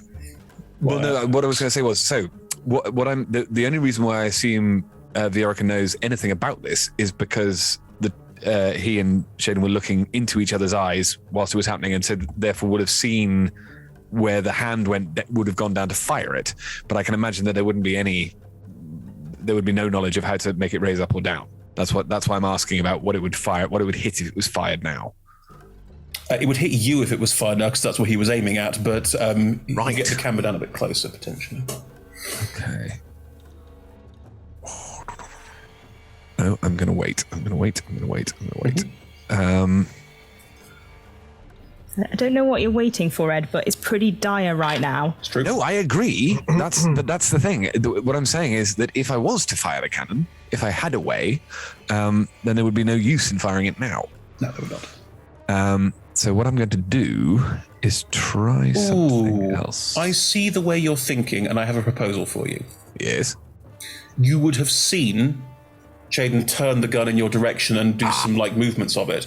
So yes. You could potentially... Are you planning on mage handing it to make it fire? That was the intention, was to have a mage hand. Well, but actually, unseen servant. God. Because I could just get the unseen servant to... I mean, because it can do that. It can move stuff. Casting unseen servant takes an action. When does the unseen... Does it take any actions? How does it work? Let me have a look. I see the way your mind is going. I'd like to work this one out with you. So let's work it out. So once on each of your turns, as a bonus action, you can mentally command the servant to move up to 15 feet and interact with an object. The servant can perform simple tasks that a human servant could, such as fetching things, cleaning, mending, folding clothes, lighting fires, serving food, and pouring wine. I'm thinking, therefore, it can make two actions, one of which would be to drop the thing. You could make the gun point at the ground right in front of it or at the ceiling. Yeah. No. So if I can make it go up, then yes, sealing it and then fire it through the top of the tower. That would be perfect. Oh my God. I'm not sure what that would do. I'm thoroughly intrigued. So okay. Wow. What I'm hoping is it will hit the rogue at the same time if I fire upwards. I mean, it would blow up in the room and hit everyone in the room, which includes Prosperous, everyone apart from Aldrin and Flore. That does rather. I mean, that is a power move. I don't know if you want to do Liz, that. I'm so sorry. You would kind of be gone. Not necessarily. That's fine. Would you auto fail too, or one? Just seventh level cleric. Just one. You can't auto fail on an ASI, can you? That is a fascinating thing to consider doing it. Oh, how far away can you cast an unseen servant? 60. So you move 30, cast it, and then as a bonus action, it would. The whole thing would work. Okay. Here's what I will do. You realize you could do this. Mm-hmm. You realize that by shooting it upwards, it would just blow up in the room. Yes. Huxley has just fallen in the room. Yes. He is still in the room. Yes. There's a lot of enemies still in the room as well, but you don't know what the fallout would be for Huxley or for Prosperous. You have no idea if it might kill them. You have no idea what it would do to what any of this would do. But you are welcome to do it if you want to. Oh, I think I do. I think now that I know I've got the capability, I think that's what Viorica will want to do. And also because, to be brutally honest, the person who he most wants to die in there is his brother. And given that they just locked eyes and he knows that death is coming if he doesn't do anything, I think he's going to want to do this now because he's got the capability.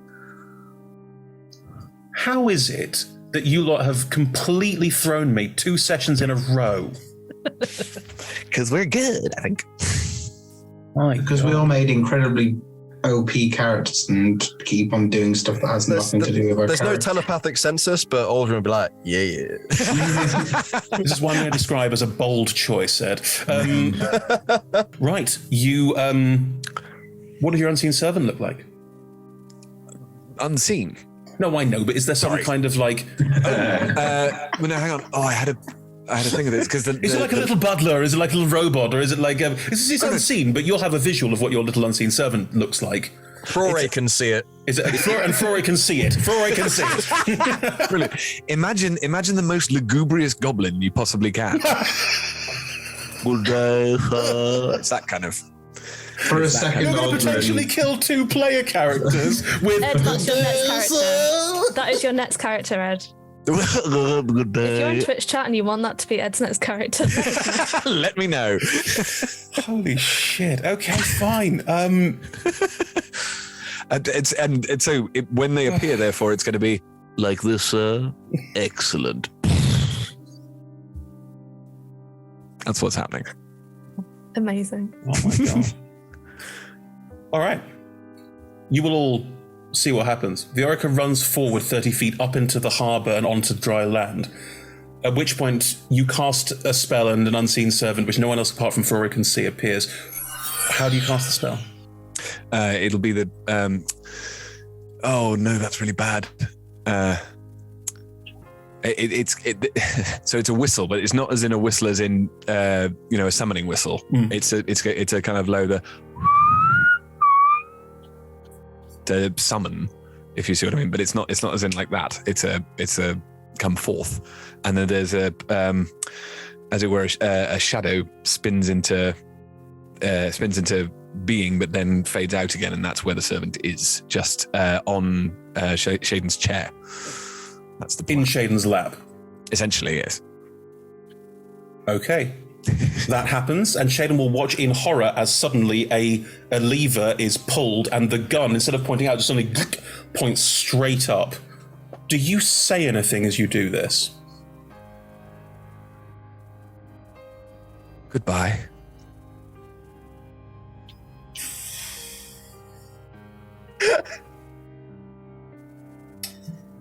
And I think everyone in the tower who can see this just watches in horror as the fire mechanism is pulled. And that's where we'll go to break. Okay. Oh my god. Eric is like... I kind of want to go back and watch Viorica's entire arc now. Like, from the very start. What leads us to these choices? It's just... Well, Viorica's siblings were quite terrible to him in Baldur's Gate Framed. Yeah. It's just such a... Oh my god. Okay. Well, after the break, we'll... see what happens. See what happens, and... Wow. Yeah.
We are delighted to be sponsored by HeroForge. HeroForge offers fully customizable tabletop minis with dozens of fantasy species and thousands of parts to choose from. You can see all of the minis that we designed for this stream in the overlay, and they animate when we enter the combat, so look out for that. HeroForge are fantastic, so do check out the Pro membership where you can get premium access to features ahead of time, and beta access to things, and all sorts of cool stuff that just makes your life a lot easier. And you can check them out at heroforge.com.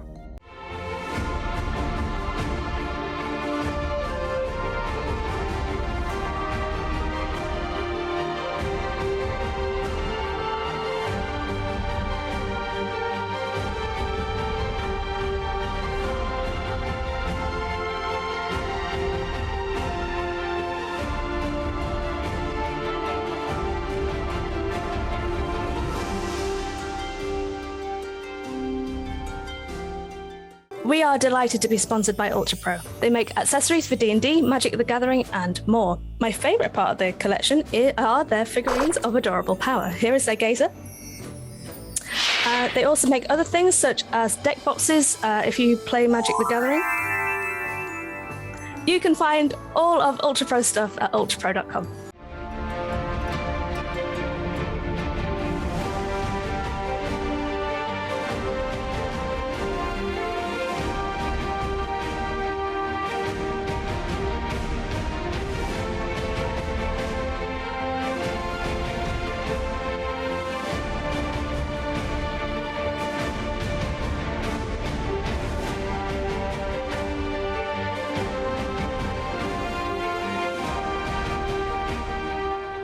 Hey friends, check out our new sponsor, Phoenix Dice, for a carefully curated menagerie of click-clack math rocks for your delectation. Check out their entire selection at phoenixdice.com, and just so you know, Phoenix Dice are all about living gloriously in the worlds of tabletop games and sustainably in this one, which means their dice are working to be recycled, their packaging is recycled, the dice are made of sustainable materials. It's all great stuff. You should definitely get involved. You can also join us today in chat with a chance to be in a raffle and win some Phoenix Dice of your own. Just put !dice into chat and you'll be in with a chance to win.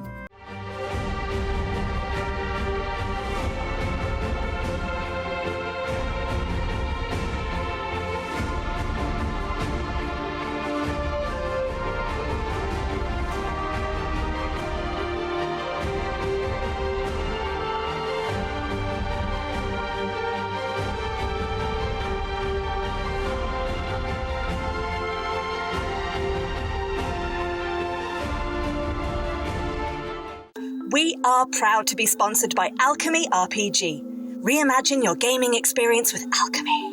They're focused on creating immersive, cinematic experiences everywhere you interact with tabletop role-playing games. You could be playing a game, creating a world, streaming, watching live games, discovering new content. Look at all the cool stuff that they are doing there. You can use environmental motion art, scene-based music, seamless character management to run your games over the internet, with upcoming features including homebrew content, streaming overlays, and spectator mode. So go and check out alchemyrpg.com.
We're delighted to be supported by Idle Champions of the Forgotten Realms, a Dungeons & Dragons strategy video game that brings together D&D characters from novels, adventures, and multiple live streams into a single grand adventure. Select your heroes and formation and battle through waves of monsters for free on PC, phone, PlayStation, Xbox, and Nintendo Switch. You can pop exclamation code into chat for a free Electrum test.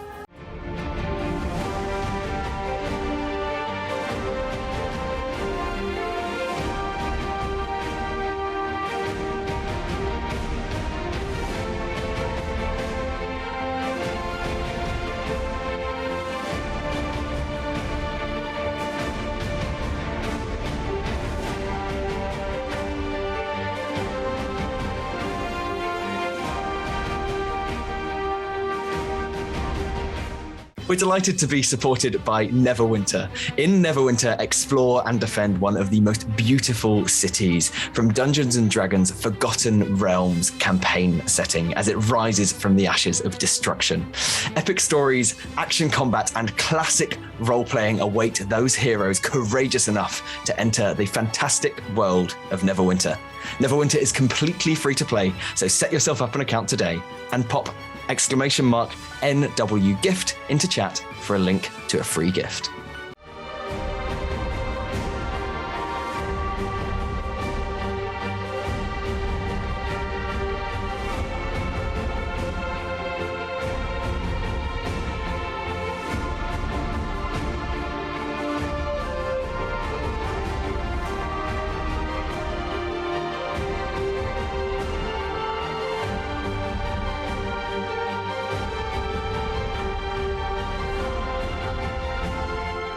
Check out our supporters at D&D Beyond, your guide to digital D&D. Make character sheets online, share them in a campaign, and track all of those tasty little stats in one easy place. You can use the Beyond app to track your characters on the go. You can also use their encounter tracker and archive monsters to run any smooth combat thing. You know what I'm saying. You're a DM. You've done this before. You know D&D Beyond is the place to go. You can also check out our character sheets with an ! characters in Twitch chat below.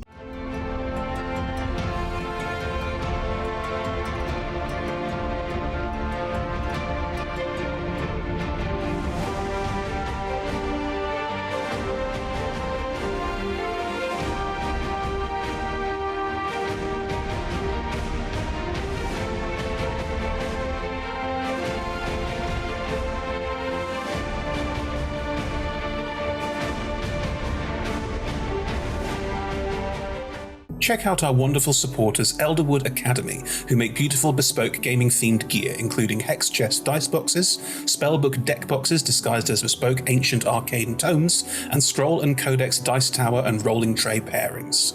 Make your own with their online designer at elderwoodacademy.com.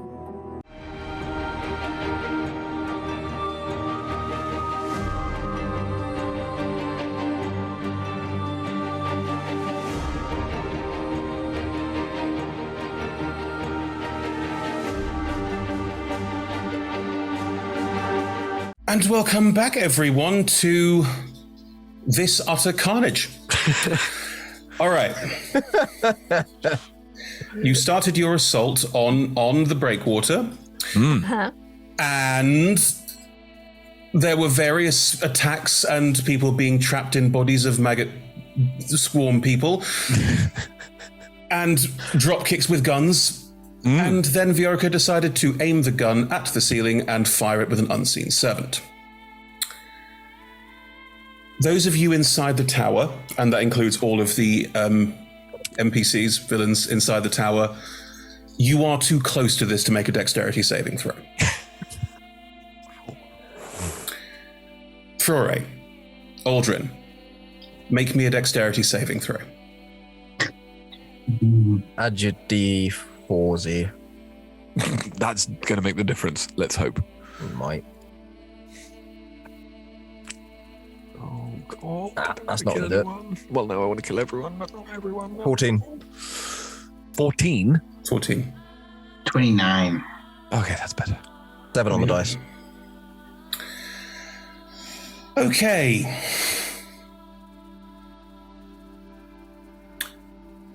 A massive explosion engulfs the lower part of the tower.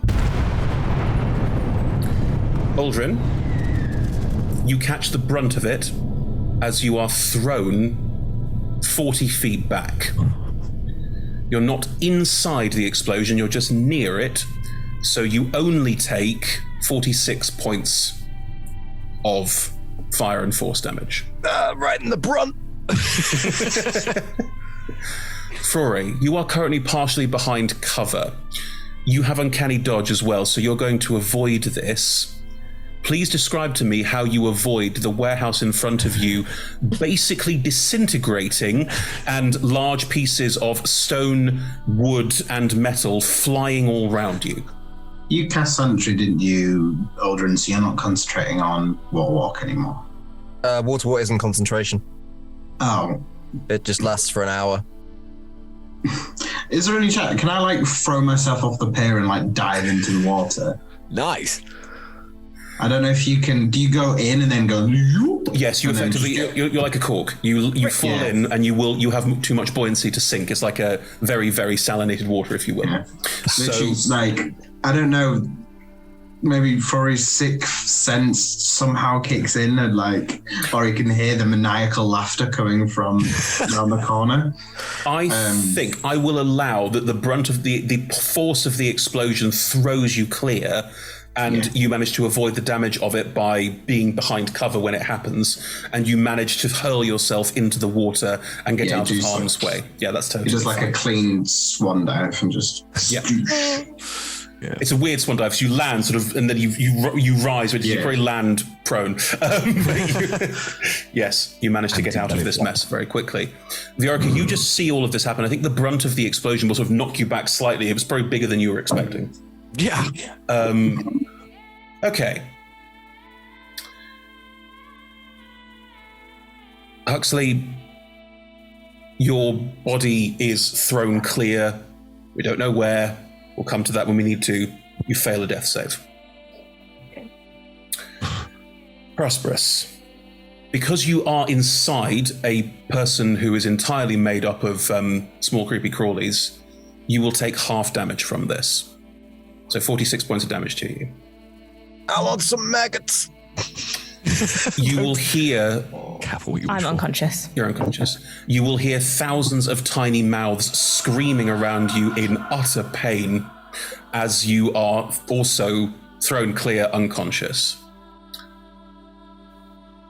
Right. Next, I roll this. TPK. TP. No.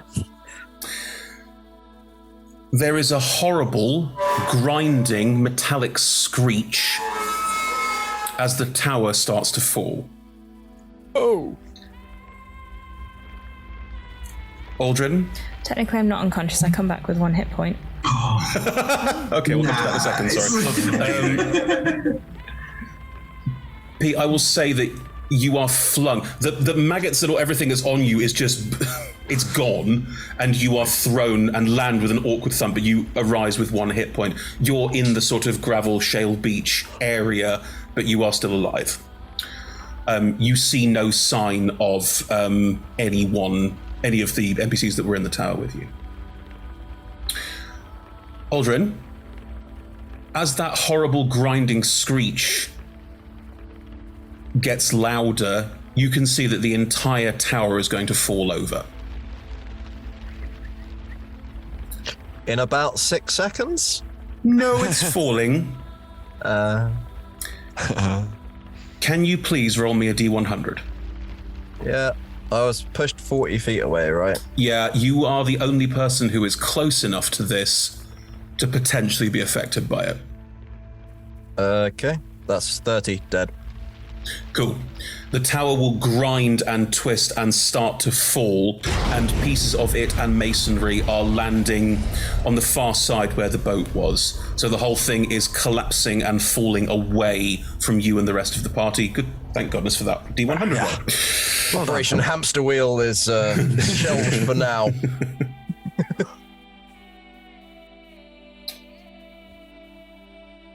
We're staying in initiative.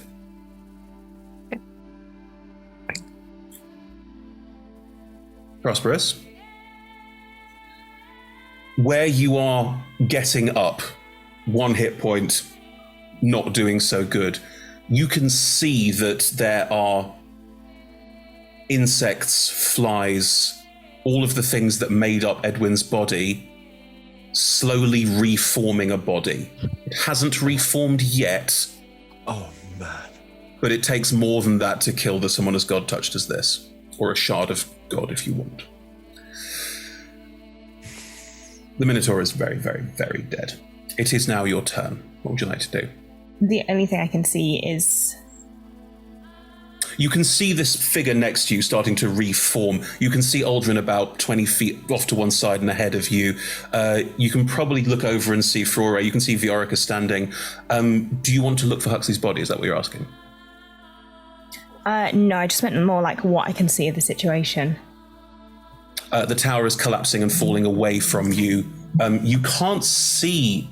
Oh, interesting. Give me a perception check. It's a freebie. Oh, why does this sheet not scroll?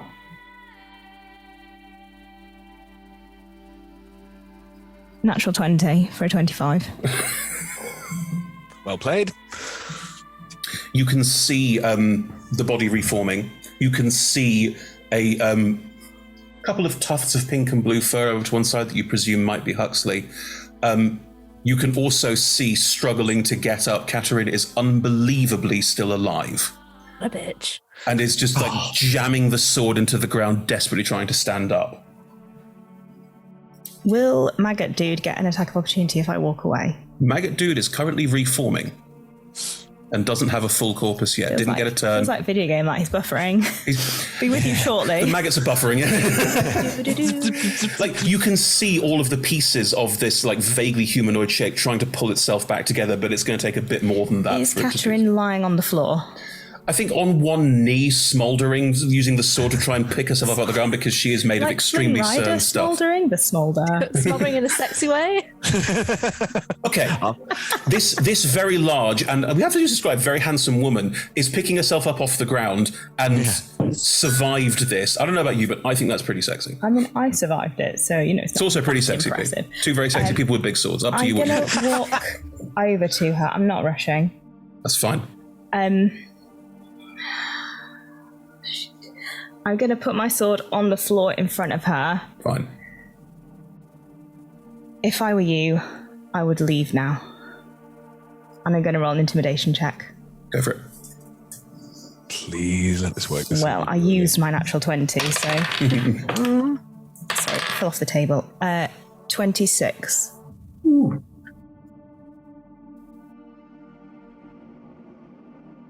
She looks up at you.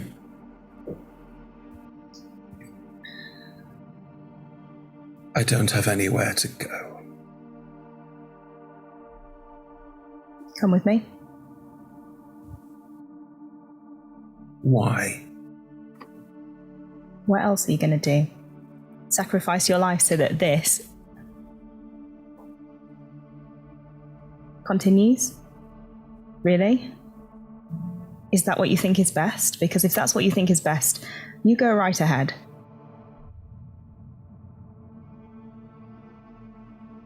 Everyone makes mistakes. My entire battalion died, and Lathander did nothing. Nothing. All of the shepherds died. Shantea saved those she could. You have no idea. You can't know what gods are doing. You can only choose what you do. Roll a persuasion check.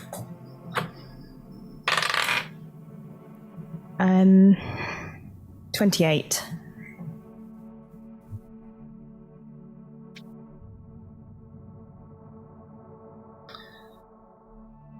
She will let go of the sword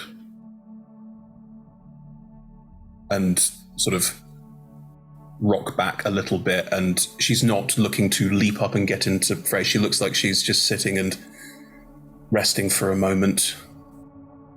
You're going to need that.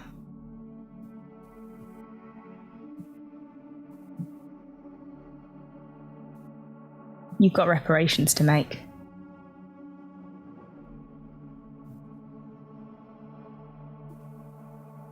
She's going to stay kneeling effectively and is going to put a hand down to her chest. Is that the end of your turn? I guess so. Because it's her turn next. I mean, there were other people between, but no. Not me more. Hang on. I will cast Sanctuary on her. On her? I still got it on me. I haven't done anything aggressive. Yeah.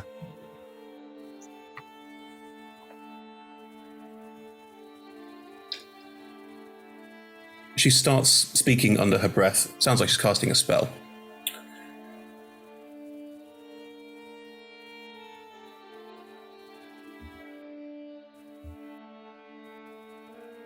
And she's going to start singing. Very faintly, like not like like just very sort of like quiet under her breath singing. And you recognize it because it's what Viorica sings every morning.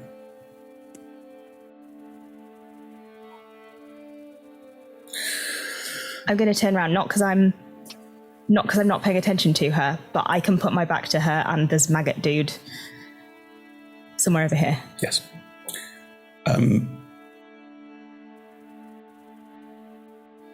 She will glow briefly with the light of the morning dawn and heal herself a little bit.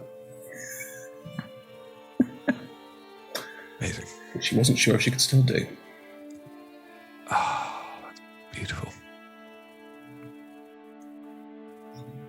Aldrin, it's your turn.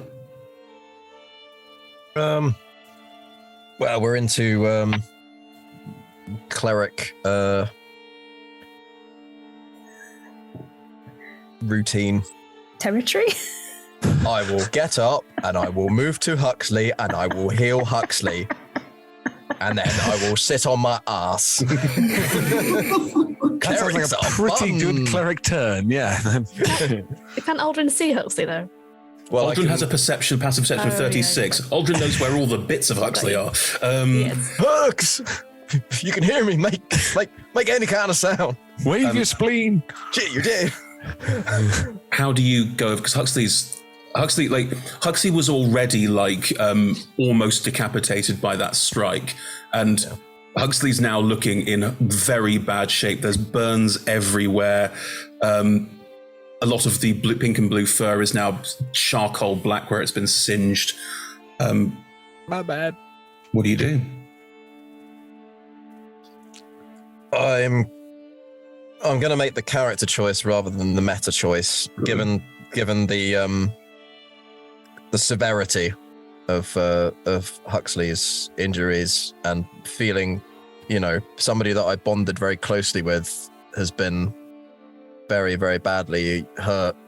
Aldrin will, holding the symbol, summoning quite a massive amount of power, more power than he's ever held previously, apart from when he was brought back by Timora. Reaching out his hand, channeling that into Huxley, and will cast Regenerate.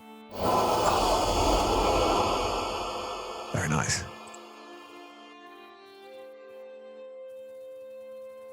Huxley's not failed all Huxley's death saves. Mm-hmm. Doesn't regenerate what? Target regains 48 plus 15 hit points for the duration of the spell. The target regains 1 hit point at the start of each of its turns. Oh, I see. So I thought it was the one that made Huxley come back as a halfling or something. Okay, good. Right. That's reincarnation. That's a druid thing. My bad. Okay, sorry. I just thought. Okay, that's a choice. Right. Yeah. I mean, if you were super dead, I'd use Revivify, which is cleric tax. But yes, Huxley. Yeah. Could we say that a part of my body was severed? And Regenerate could bring that back. Your throat was cut out. Your throat was cut out. You have a voice again. Yeah. Cool. So it's just this very short human with streaming white hair, just screaming as power channels through into you. Heal, heal, heal, heal, heal. And gosh, a cleric healing. Ooh. And as a bonus action, I'm going to change my armor into full dress robes of Timora. Seems fitting. Because it just fits the moment. Can you roll the healing for Huxley, please? Might be relevant. Yes, I can. I can indeed. And I know that, technically speaking, I could have just healing worded you and op you pup, but I wanted to play it. That's absolutely fine. Right. That's good. 48 plus 15. 1, 2, 3, 4. Oh, and it means that particular power move of mine didn't kill anyone outright. That's 35. Jeez, 35. Okay. Oh, and you will regain 1 hit point at the start of each of your turns. So if you're knocked down again, it will get you back up. It's very much the Chumbawamba spell. I guess the first thing that Aldrin would see would be the finger begin to just move very slightly. Do you have to touch Huxley to heal in this way? Yeah, it's a touch spell. It's like, come back to me, Hux! Okay, so I'm guessing come on, Hux! Yeah. So the hand will kind of reach up to yours. Simeon, oh, it's you. It was so dark. You still got work to do, Hux. I'm here for you. Where is that rude woman? I'll look across to where Katerina is and sit up achingly but promptly, I think. Sure. Praise. Flora, you're in the sea. Mm-hmm. You're sort of a dip. Sort of floating on the surface of the sea, and like a diver's going, should have gone deeper than this. When does this happen? I will get up. I guess that's half my movement. For my own. I was being facetious. You know, I've got to spend half your movement getting up from prone while standing on water. That's just you have all of your movement if you want to. Hop up. Can he see Prosperous sort of standing over the other paladin and the forming? The maggots are forming behind them, aren't they? Because you're at a slightly lower angle and because there's also a crenellated wall in the way, what you can see is P with P's back turned to the paladin, but you also see a glow of holy light around the anti-paladin, which you wouldn't necessarily expect. You can also all hear her singing Lathanderite hymns. You're aware that something might have changed though. You can't see the forming maggot person because it's all on the floor. Oh yeah. Okay. Well, either way, Flora is going to walk up and sort of come up on P's flank. Yeah. Stand just behind and to the right. Sort of seeing what I can see in front of the rubble. He's gonna sort of look up and to the left at P and be like, I really don't understand how you survive the shit you get yourself into. It's fucking impressive. And I will use rally. So hooray. I have to admit, I don't really understand it myself. Just don't think too hard about it. Still smouldering a little bit. Yeah. And you get the full 12 hit points. Amazing, thank you. Mike, is rally an action? No, it's a bonus action. I will allow you to hold an action in case something happens. I will give you for free now that there's going to be story beats, but the sort of main reasons to be an initiative are kind of gone now. Yeah, I am picturing the epic standing together, just waiting. Because I'm picturing P's sword right there, and then Flory's just behind P on the flank with his sort of hand on his gun, just waiting. Yeah. Can I assume that the rest of you will, as Mike said, rejoin in that sort of moment with each other, with Catherine sort of on the ground taking a second as you watch the pile of maggots start to reform itself? Yes. I think that's... Yep, I'll wait. Trying to think of a plan. Yep, me too.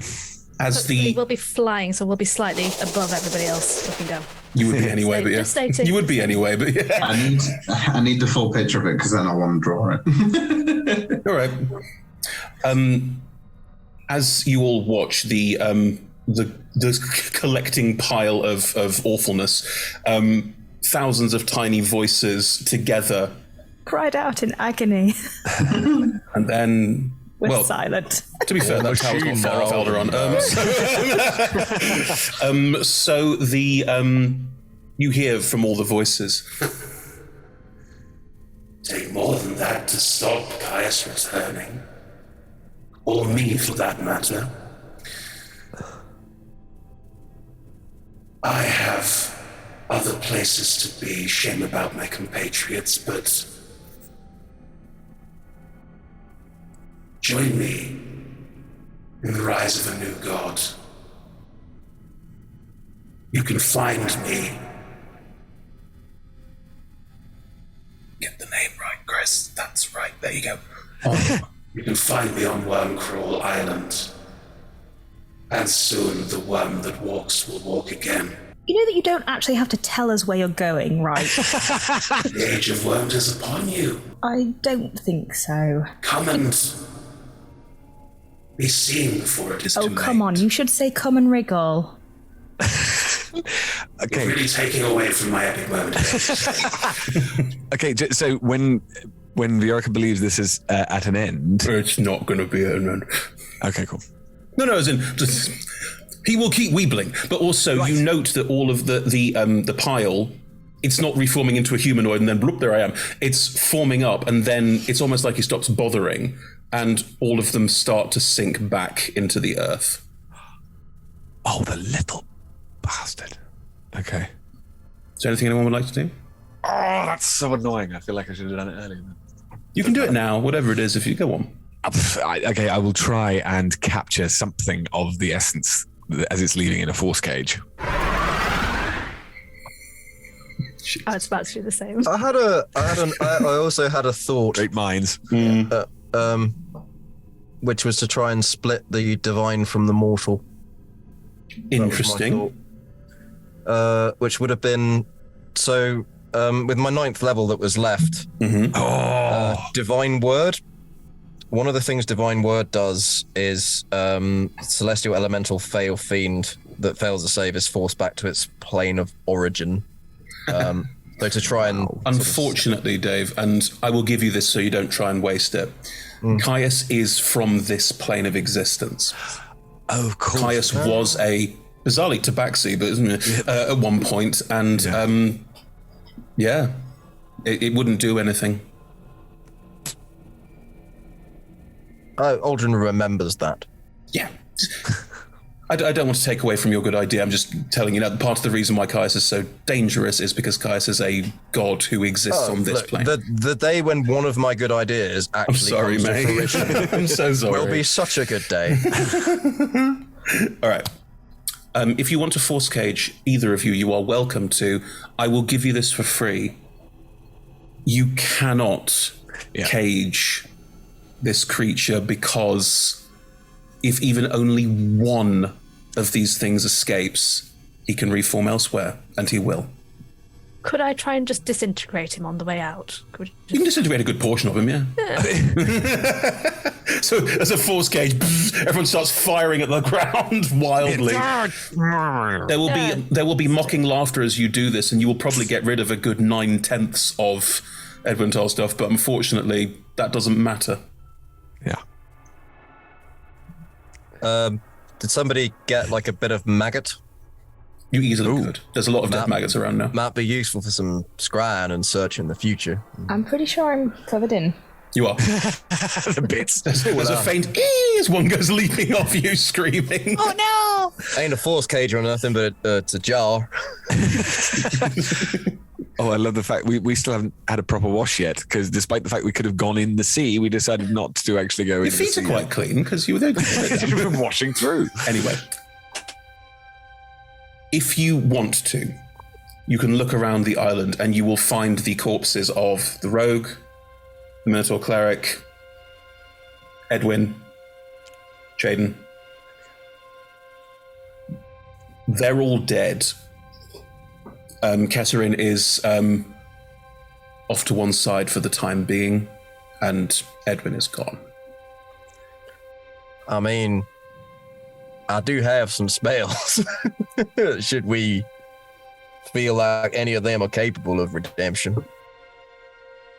Well, one was capable of redemption. Maybe we give them the chance if... all I know is if someone hadn't given me the chance, I wouldn't be here today. Did they cut your throat out before they were given the chance or not for redemption, Aldrin? Not quite of that nature, but some pretty bad things had to take place to get me to that point. If there is no room for forgiveness, why would anyone ever stop doing what they're doing?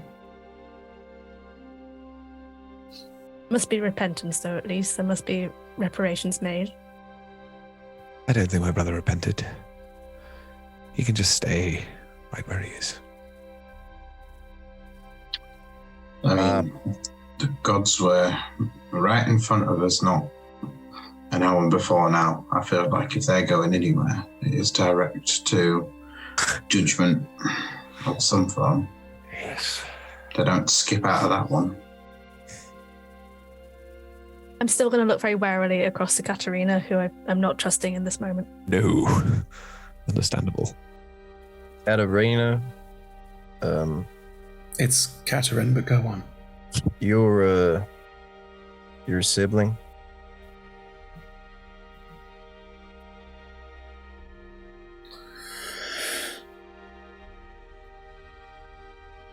I would...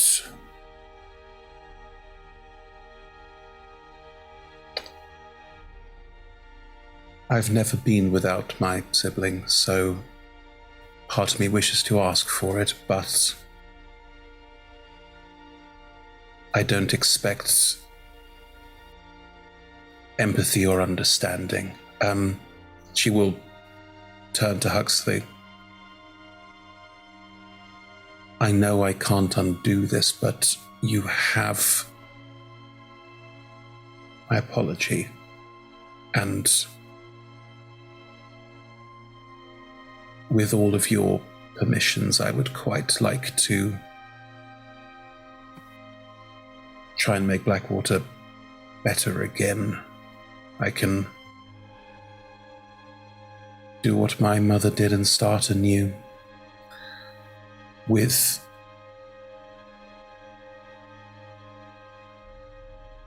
understanding that I would need to stand trial for what happened here. If not with the people here, then certainly with my order. It can be the dawn of a new day. Look across to P to see what P's reaction to that is. Everyone deserves a second chance.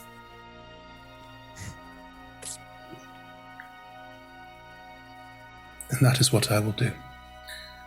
If they are not to be revived,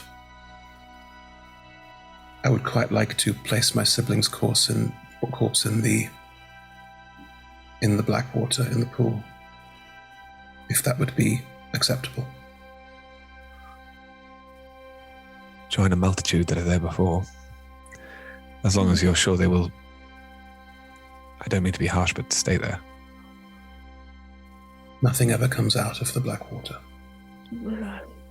Ain't exactly a sanctified ground. Now, it is sanctified ground. You found that out earlier. Yeah, we did. But it was covered in corruption. Yeah.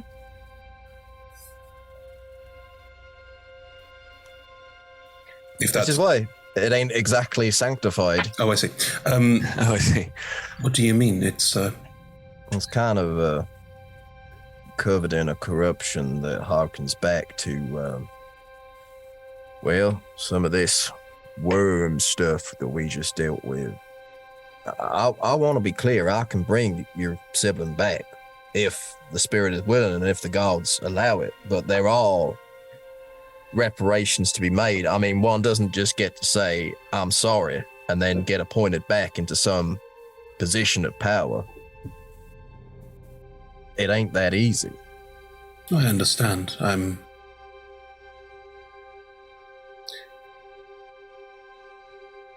I don't feel I can ask, but if you wish to, I would appreciate it. Does that make sense? For what I would like to do, if it's been quick enough, is Aldrin would move to Revivify, which is an expensive spell, but I've made a lot of money from gambling. You have material components, let's be specific to say that you don't, it's fine. Diamonds for days. Yeah. Unless somebody stops him, Aldrin is going to move to do that. That's cool. The Cyric worshippers can go fuck themselves. Just one. just the Minotaur, but you know. Went. Gone. Guilty by association. Rogues. Can't trust them. So yeah, just sort of lay the hand down, channel the spirit through and be like, look, Tamor, there was a second chance for me. May as well be there is for this person as well. And try to cast the spell. As you do, how do you use the diamond to cast the spell? Do you break it? Do you Oh, that's a good trick. So it's basically a number of smaller diamonds, which are kind of tossed into the air, caught in a light, and spread, forming a kind of prism-like shape. So there's this like an effectively a concentrated rainbow is shining down on the body, and then they slowly sort of disintegrate and rain down as dust. Mm-hmm. As you do this, you will hear a voice that you've only heard once before, which you sort of vaguely recognize as Shantaea's, weirdly, saying, "Everyone deserves a second chance." All right. Yeah, And- say that, but I've only got so many diamonds. I can't be casting it on everyone here. And Edwin's body will, it's basically a skeleton, will almost like grow out a humanoid around what's left of it. And Edwin is coughing on the floor, and Catherine will get over him and say, "It's done."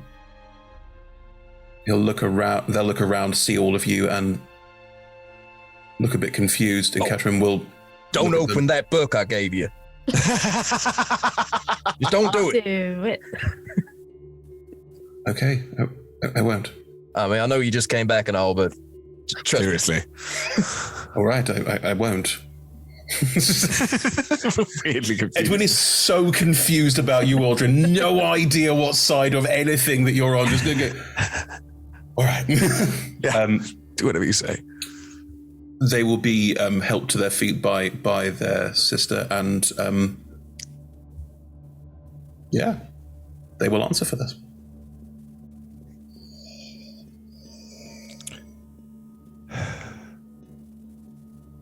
So it continues. What do you want to do? Do you want to... Catherine and Edgar will start collecting bodies to put into the pool because that's what you do here. Otherwise you can head back to Blackwater. You can stay here if you want to for a sec to take a moment to talk to each other if you want to. What would you all like to do to wrap things up? I can literally take us anywhere on this entire plane of existence that one might be familiar with. So you just let me know now.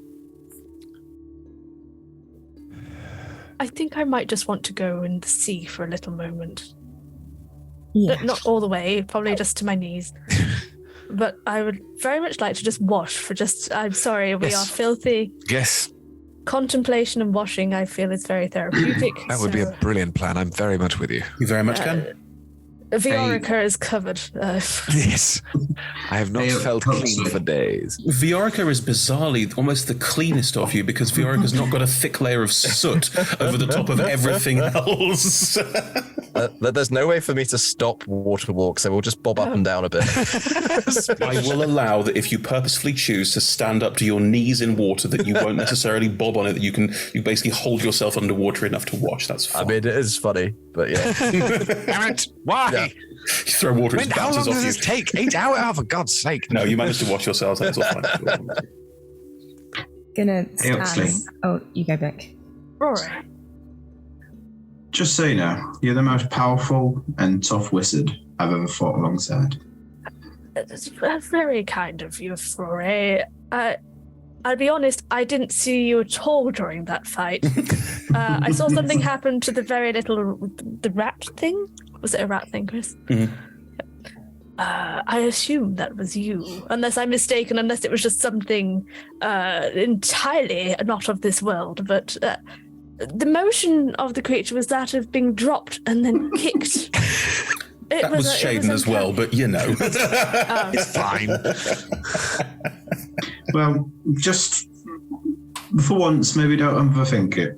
Just appreciate it. Quite hard for me to do, but since it's you, okay.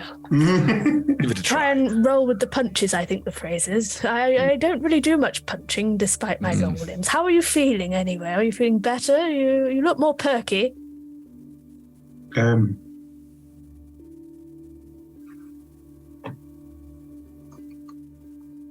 I could rephrase.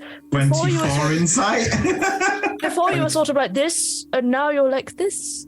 24 insight. All about the eyebrows. Are you inciting yourself? No, that comment. That was so like. Hux, are you alluding to anything? So a last sort of proper conversation that myself and Foray had, I think Foray was a little bit peeved and a little ticked off with Hux because of all of Hux's proddings that Foray was not quite right.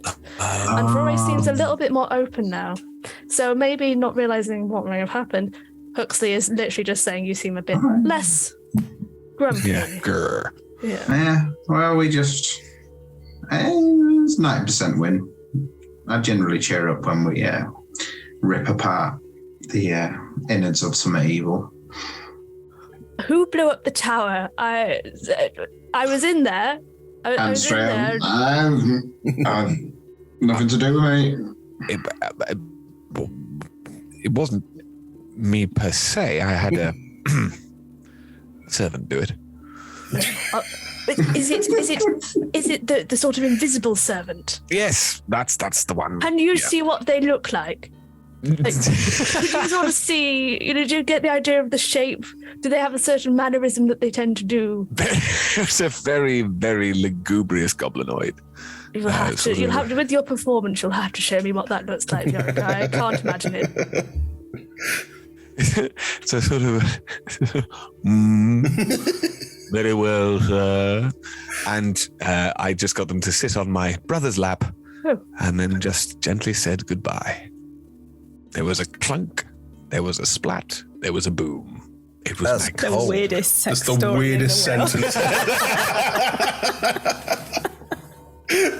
Also, I would like to note that unseen servants can't take any damage. So after all that carnage, there was still a lugubrious gnome in the middle of us going, that appears to have happened. Success, I think, sir. Yeah, exactly. Good shot, sir. Yes, it was immensely satisfying. Like you said, when we rip the guts out of something evil, it's wonderful. I thought I'd forgotten all about what had happened to me before I saw my brother again. And not only were you there to make sure I didn't completely lose it in the face of my past, but you just helped me to rub it out. And that makes everything better. I can see you're truly at peace. Oh, yes. A weight off your shoulders. Now. Yes. I'm sorry I didn't have the time to be your scribe during this moment for you. Did you say scribe? Oh, I see. Yes, no, it's fine. It's all right. You don't need a scribe when you're rubbing it. If you'd like me to rub out anything that I We are children. Okay, good. Prosperous is standing slightly separate, like just looking out to sea moodily. Grumpy Prosperous. Oh no. Moody paladin. Is Prosperous all right? He's usually raving after a good fight. Well, there wasn't that much fighting. Do we think we've taken away the ending for P? Volunteers to be put in a sphere and punted. I mean, I've done it once before. I'll do it again. It's not quite as good as rubbing it out, but might be straight. You can get whatever you do, don't rub something out in the sphere because it doesn't go. It just spatters at you. Right. Now, even in frustration, it's not in Prosperous's nature to take out on anybody else. Would you like me to go and have a conversation with P. Foray, or is this something more down your street? Well, I mean, we could go together. That sounds like a good idea. After you please go first. Yes. Alderman will not be trying to eavesdrop, but will nonetheless just hear all of it. It's going to be the third wheel in this conversation, and I'm so excited. Or he's going to sort of lean down onto the sort of shells and pick up a nice skimming stone. And he's going to walk up. Sort of as he's going, he sort of picks one or two of them up, will throw one away, and then walk over with two skimming stones. And go stand next to a Prosperous and hold up one of the skimming stones. Takes his, sort of blows on it a little bit, and then will skim it himself, and then sort of look across to P. Dex check. Yeah. Could Huxley shape water as the first bounce happens to make a little ramp, just to make it look really impressive? With advantage. Awesome. Awesome. That's really cool. Can I throw acrobatics onto that? Flipping as you do the flip. Yeah. Throwing the stone whilst you're upside down. That would be the... Yeah, you know what? You can. Fine. Whatever. I know. Oh, for the RP. With advantage. Oh my god. Well, thank but for that. 27 instead of a natty 1. You probably get about 11, 12 bounces. Pretty good. I haven't done a 11, 12 in a while. It's pretty impressive on the sea, which has waves. You always were good at that. How long have we been doing this? I don't know. You usually throw yours like for the first one far further than mine. So we'll see if it skims this time. But we're not playing a game of who can throw it the furthest. We're playing a game of who can skim it the most, because you always win. All right. In that case, you set the rules this time. Go on. See if you can beat 12 skims. I'll throw mine. Dex check. No. Without advantage. Cruel. Cruel. That is a 2. May I shape water to make the stone go in and then be projected back out again? Sure. Nice. At a slight angle. Yep. Were we going for whose stone could defy gravity? I am generally unsure what the fuck you just did. Roll with advantage, because you were given advantage by her. I will then I'll very obviously just be like cleaning my glasses, turning around, not paying attention to what's going on. I'm going to give you a little anecdote here. When I went to Australia with my parents, we were shown how to throw boomerangs. And what you do is you throw it sort of towards the ground and you try and slice it like you would with anything like that. My mother proceeded to walk up and take the expensive, valuable boomerang and just chuck it on the ground real hard. At which point, everyone around went, "Ooh," just broke the boomerang. Pete, you try and skim, and what you end up doing is just going kadoosh, throwing it with quite a heavy splash into the water. At which point it sort of goes kadoosh, whoop, badoosh, and it goes back down again with the same sort of impact. 2. Played. Do you think it matters? No, what we do? That was just impressive in its own. Not the stones. Oh, all right. What do you mean? Do you think it makes any difference? What? That's. I've been walking around for 20 years as if I've got reparations to make for someone else's mistake. Do you think it makes a difference? I think it makes a difference if it matters to you.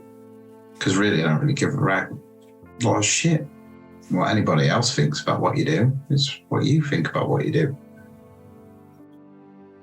I mean, it's heartbreaking to think that some of the... I mean, you saw what you just did, like, not 10 minutes ago. Like, that was, you did those things, and it's heartbreaking to think that you might have done that in someone else's name and not your own. Might I chip in? Oh, yeah. Apologies for it. Might I chip in? Prosperous.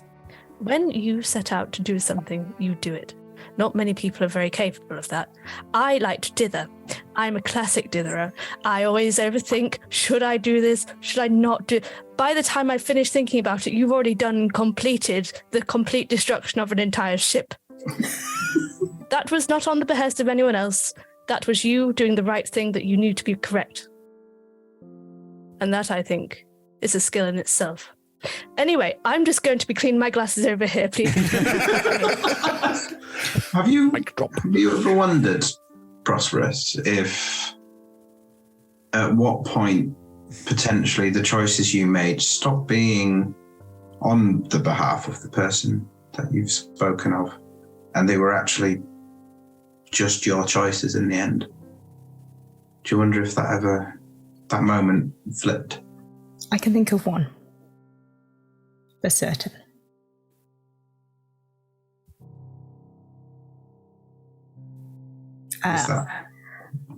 I will just hold out my hand for yours.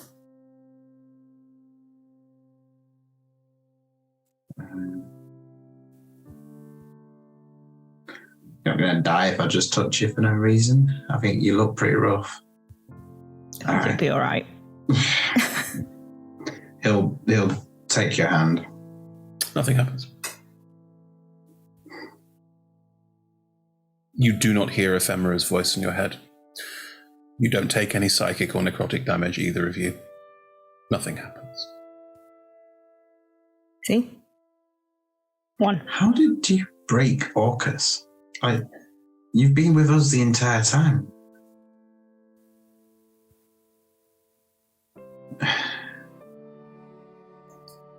Wow. I couldn't enjoy a gift from the gods if it meant I had to watch you be in pain.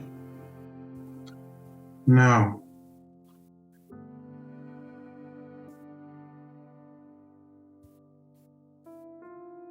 You've done an incredible thing, and I don't want you to think my reaction doesn't speak. But I was holding onto that curse like a piece of armor. It meant so much more than just a curse or a punishment or an abuse till I die. It was a reminder of the mistake I made. Now, you've all been fantastic. You've all told me it's not my fault. I've not made a mistake, but it's just not true. But that's okay. It's okay that it's not true. You made the choices you made. Yeah, and sadly, they were the incorrect ones. And I couldn't handle that. And once again, it's okay, but I was a coward. I ran away. I hid. I forgot. I forced myself to forget. And carrying that curse around for as long as I have, which really, what, a week? Doesn't feel like a long time. But, I expected it to kill me, and now you've got rid of it. Like you did the bullies when we were kids. Little Frore being chased around the fields. And who comes along? Prosperous. Do you think it's more important to take punishment than to make reparations in other, more important, more impactful ways? Because I think being in pain for the rest of your life is a terrible way. No. To make up for bad choices. Not really wrong. I thought I'd find a solution. I always find a solution. And I did. You. Just happened a lot quicker than I thought it would. If you'd like, I can punch you and that'll hurt. I feel like I've been playing around with my life and tricks and toys maybe a little bit too much. I mean, I literally let Viorica shoot at my head. I think potentially I need to go back to caution, where Frore lives. But thank you so much. I didn't think I was ready to let this burden go, and I really hope you can see that our burdens are just a bloody waste of time, aren't they? Because fucking heroes. It's not as good as you think it is. People act weird around you and call you funny things and don't want you in towns. It's really not all it's cracked up to be. Yeah, but you also, God, it's going to pay off. It's just going to pay off. Well, next step. We've got to find a way to... Have any of you guys even heard of Worm Island? Worm Crawl Island. Don't. Yeah, that's the closest. Well, no, I'd hoped it would have been destroyed if it had people like him there. Do you go to see the bodies being put into the Blackwater? I think Viorica would like to. Mm-hmm. Pay respect. Any opportunity to speak to old branch fingers. Yes. As you all head back with everyone else, most of the townsfolk are fine. A couple of injuries from, the mahoos of explosions, but they were targeting the keep, not the village. Thus, the keep itself is collapsed in, destroyed, ruined.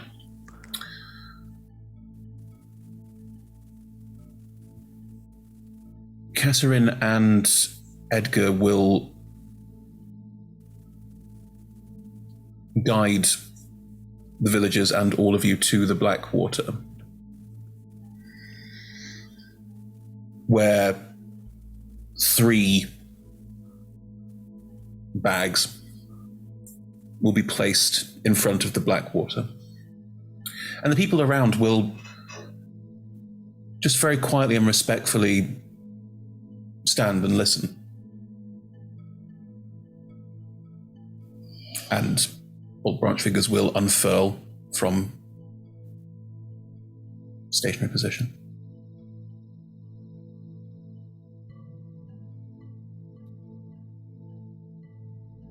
All things go into my pool. Go in and never return.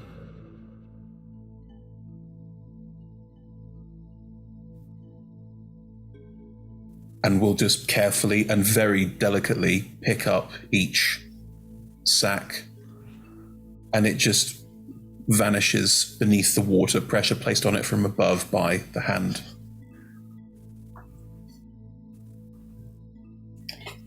And the hand will reappear without it, as it is caught in the roots.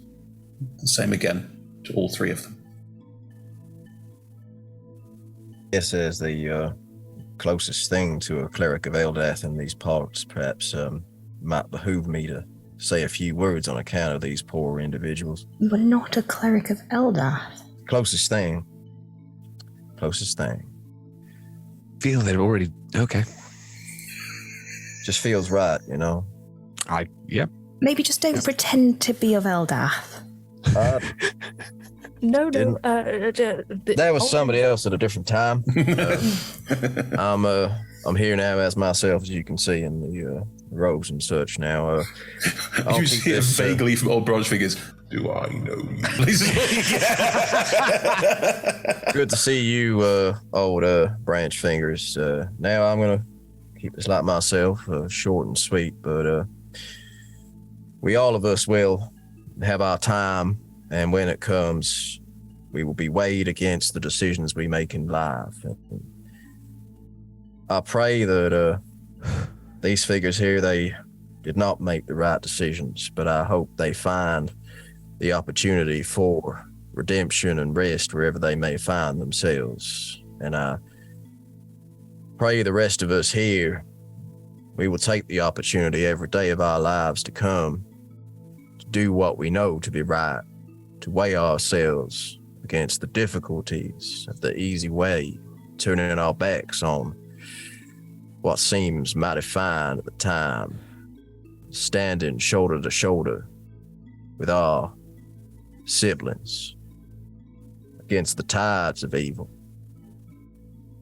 Ain't gonna be no worm can stop us.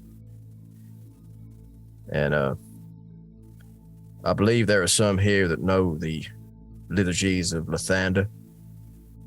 Been a mighty long time since I was part of that choir, but little piece I know that might be appropriate, and I hope you will join me. And just a very basic intonation of sort of the song of the morning. Yeah, Viorica will harmonize with you as beautifully as he can, which is quite beautifully. Catherine will also join in. Great.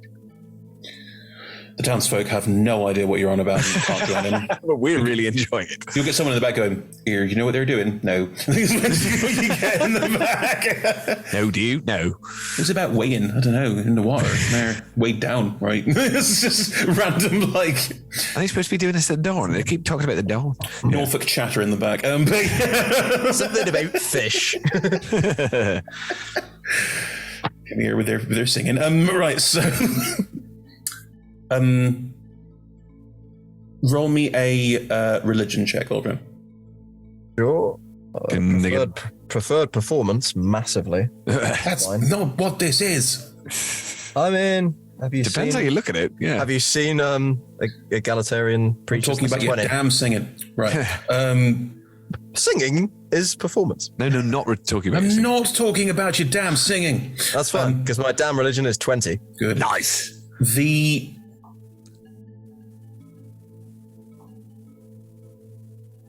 pool feels different.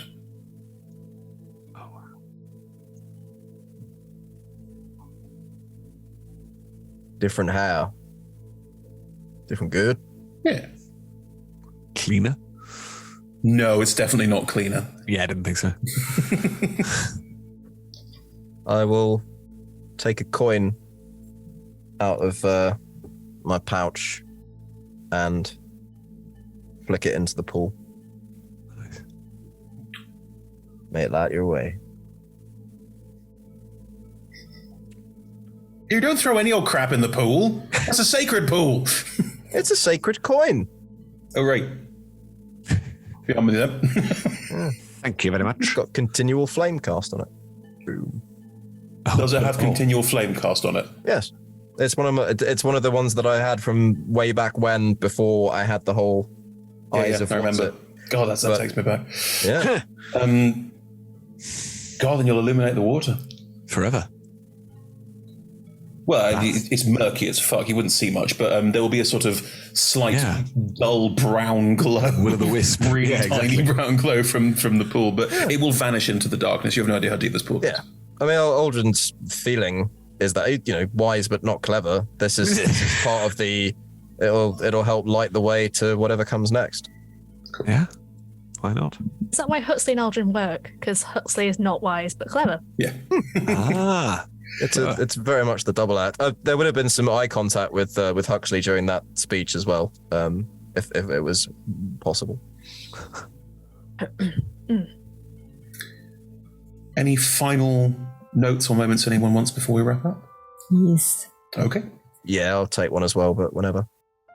Mine is as everyone's leaving, so if you want to go first, Dave, I don't know when yours is. Well, this is going to be an exit unless anybody wants to come with. And this is... Should we argue about who gets to exit first?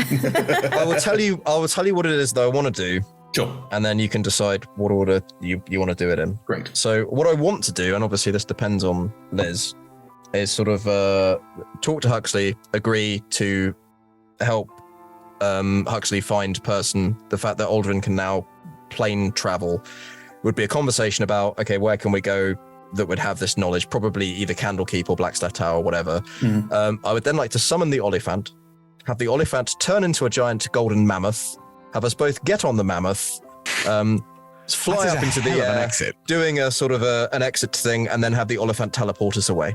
That is what I would like to do. Liz, would Huxley like all of that to happen?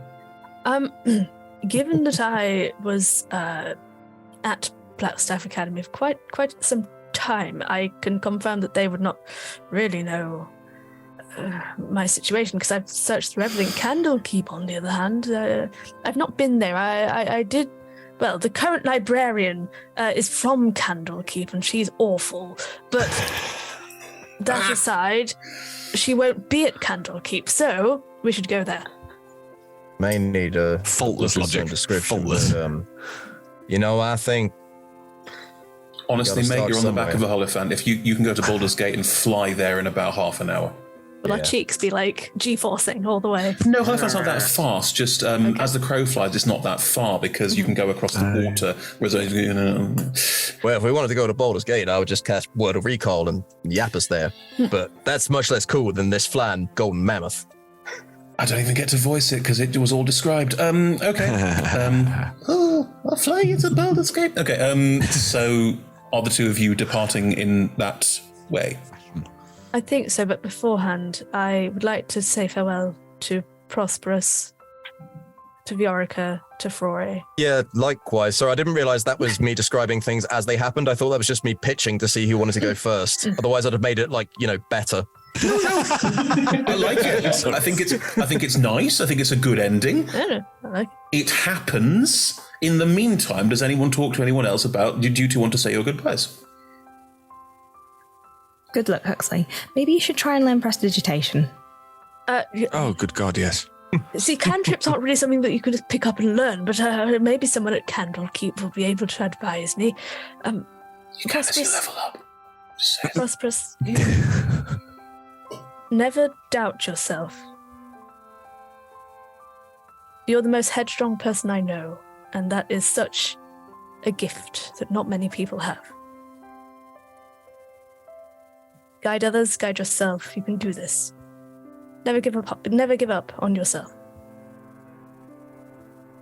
As much as you can.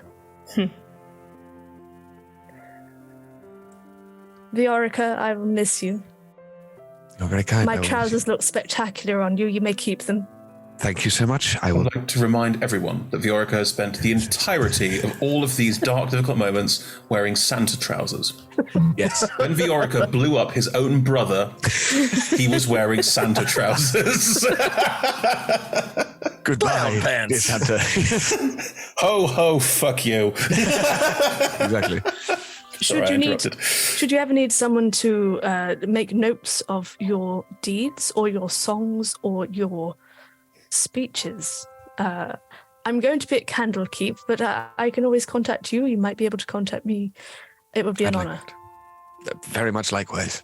To count you amongst my friends is a pleasure and a treasure. Thing I shall treasure. See, we're rhyming already. You are good. And I'll just move across to Flore. You see, the eyebrows are up here. I was right. They are up here. They're not down here anymore. There's a weight lifted off your shoulders. Yeah, for now, knowing us. But hopefully it won't be as harsh next time. You have a very strong leader. And I look across to Prosperous. They might not know it, but they are very strong and very caring. More than I think they know it.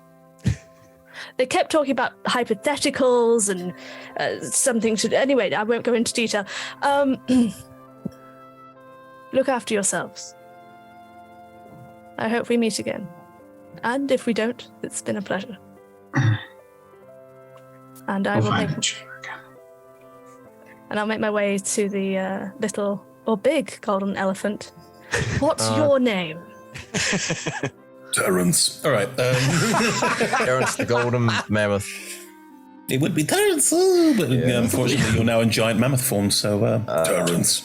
Suppose I should say my goodbyes as well to y'all fine folks, and I'll just slip down off the mammoth because the idea of having an emotional goodbye from the top of a mammoth is slightly questionable. It's a power move, though. It is a power move.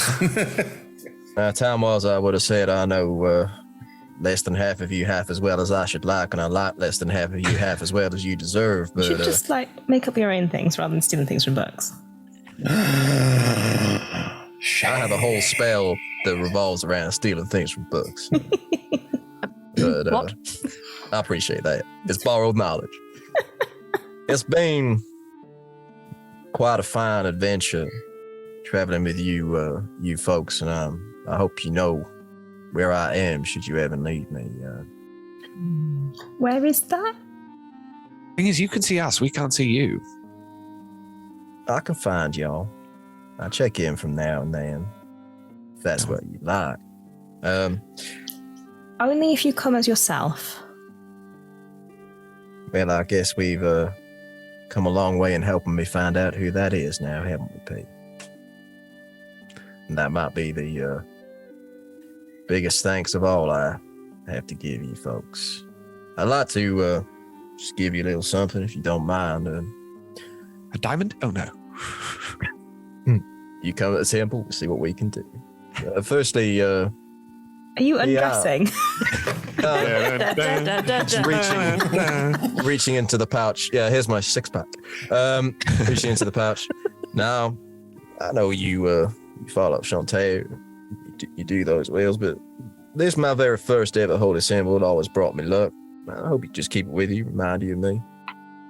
It's a little divesting yourself of all of your magical items again, are you, David? No, this isn't magic. Okay, this is like my very first one. I have better swag these days. Very nice, thank you. Did I give you a sheep? I'll give you a sheep. A sheep. Oh, bless you. I trade you a very nicely carved wooden sheep. Oh, yeah, that's very kind of you. I appreciate that. That does mean you're a member of the Shepherds now, and you've taken it. So, oh, it's like the king shilling. Gang. Wow, that's just okay. I mean, being a shepherd is a very loose. Those loose shepherds. Binding. Well, I do enjoy watching my flock by night. Or something to that description. Go with it. You trust in yourself. Why does everyone keep saying that today? Because these words have some level of importance, and we just hope they sink in, because we think a lot of you. Valka, I got something for you you might like. Now, ain't much, and I ain't never learned how to play it, but for some reason I've had this with me a number of years, and I want y'all to take it. And it's just a loot.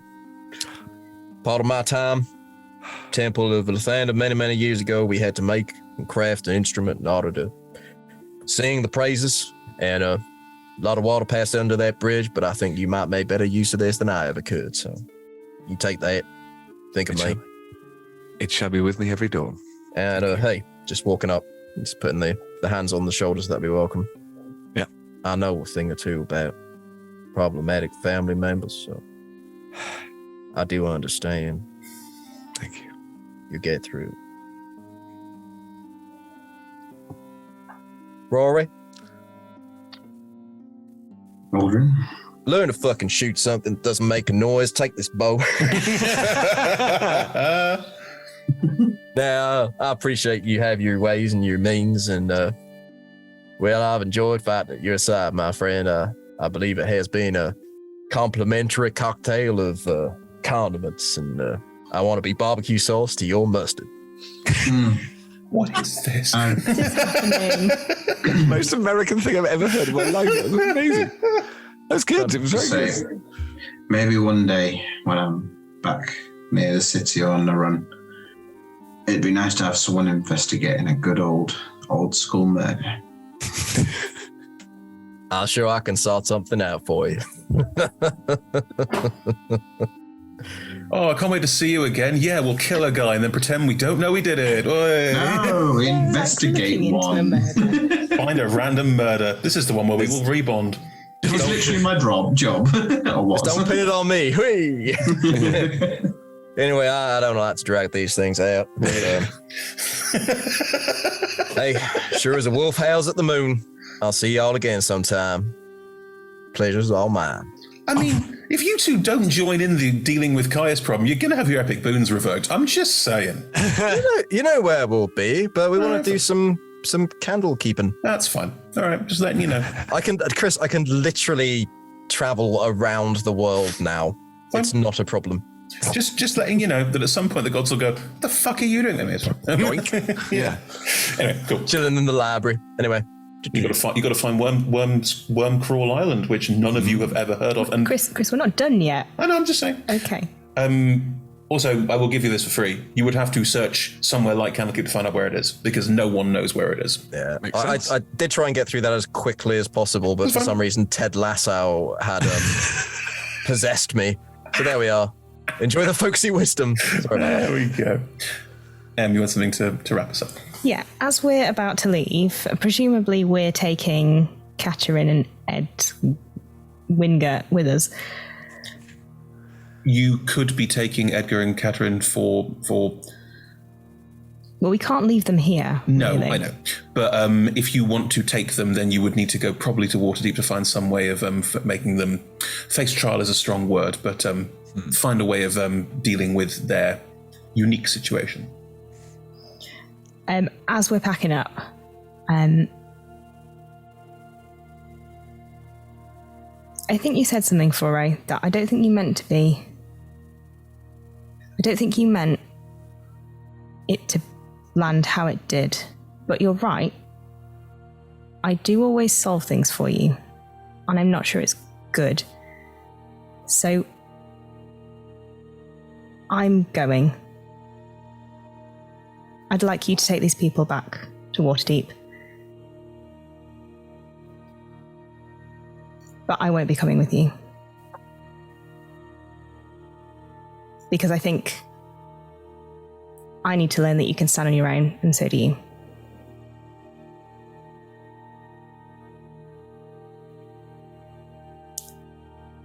Prosperous will not wait for a response and will go on Andy.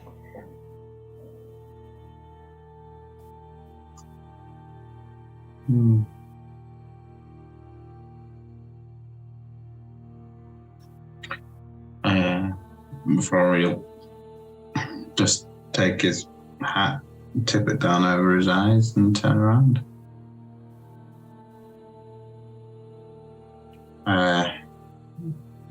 He'll glance over at Viorica, and one eye will tip up and go, not everybody has to split up, though. That's true. The problem is, if you want to take them to Waterdeep, I'm not going back there. I think now I might finally be free. I thought the life of an adventurer was exactly what I wanted, because it meant I was always on the move. I could keep running away. Now, I don't have to run anymore. I can just be. I'm just going to be for a while. And have as much fun as possible. Likewise.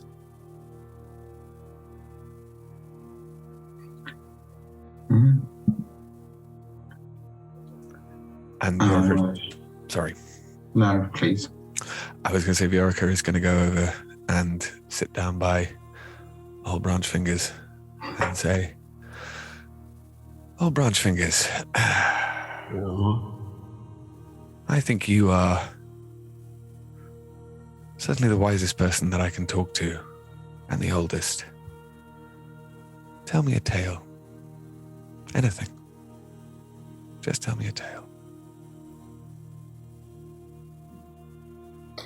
Mike, did you have anything that Froy wants to do before I wrap it up? Yeah, leave it. Right, so a tale. Don't know many tales. In fact, don't know many stories at all. I'd like to learn more. Ah, wonderful. They are going to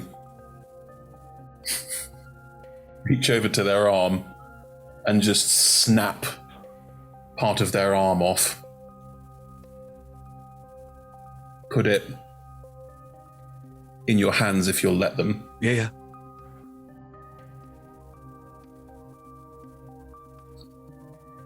The twig in your hands will open its eyes. Two little arms come out. Now that there's young twig fingers. You take care of them now. Bring me back some stories. Absolutely. From your hands you get a very faint.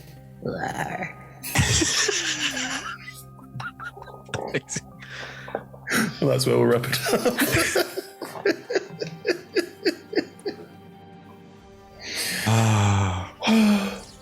Bittersweet symphony. Well, thank you very much, everybody. Mm-hmm. Lovely stuff. Lovely. I mean, the gods are quite upset. You've all decided to fuck off, and there's still cards to deal with. And all of you are like, fuck it. I've got an emotional thing to deal with. We're taking a moment. We did as much as we could in the circumstances. We don't know where he is. We got to find some research. There, the candle keep will be happening. I'm sure we're going to get them. We need a research montage and a finding oneself montage. We'll have the Hierophant back signal sent out at some point. Anyway, we can come back to that at a later date. For now, yes, the story is over. Thank you so much, all five of you. You are wonderful storytellers, and you absolutely threw me twice in this campaign. That's wow. That's just something that I'm going to have to learn to live with. All right, well, thank you both. Thank you all. Next Monday we are starting a new stream because it never ends. It never ends. M. Oh no, I'm too emotionally wrought to talk about bones. There's going to be bones. Join us next week for Call of the Void, where there's going to be bones. You heard it here first. Also, the return of some fan favorite characters. Probably aren't going to be bones next week because we're not going to be there yet, but there will be bones eventually. So just, stick with it. Stick around for the bones. Please, cut that out of context. The zone of bone. No. No, it's not the zone of bone. It's just bones. Anyway, that's next week. So starting Monday, yes, join us for Call of the Void for the next 6 weeks. And on Tuesdays, we currently still have Seeds of Defiance, Sean Smith's new 4-parter, in which Neverwinter Woods is creepy AF again. Good, Sean. What did you expect? But yes, join us on Tuesdays for that. That's 6 p.m. Oh, we're in GMT again. Oh, yes. Time is real again. So yes, join us for that. And then on Fridays we have Talking is a Free Action or Talk Together, where we talk to each other, members of the TTRPG community, about all the stuff that we do and all the lovely things that you can find out about all of that. So join us for that on Fridays, same time, 6 p.m. GMT, which is 10 a.m. Pacific, should be. Yes. Good. Right. Socials. We're on all the socials. Facebook, Twitter, Instagram. On TikTok as well now. Another thing. So, join us on that. And thank you very much. And yes, we will see you and we will see these characters again, hopefully, very soon. Hopefully. Thanks, everyone. Bye-bye. And thank you to the D20 Club. Thank you. People.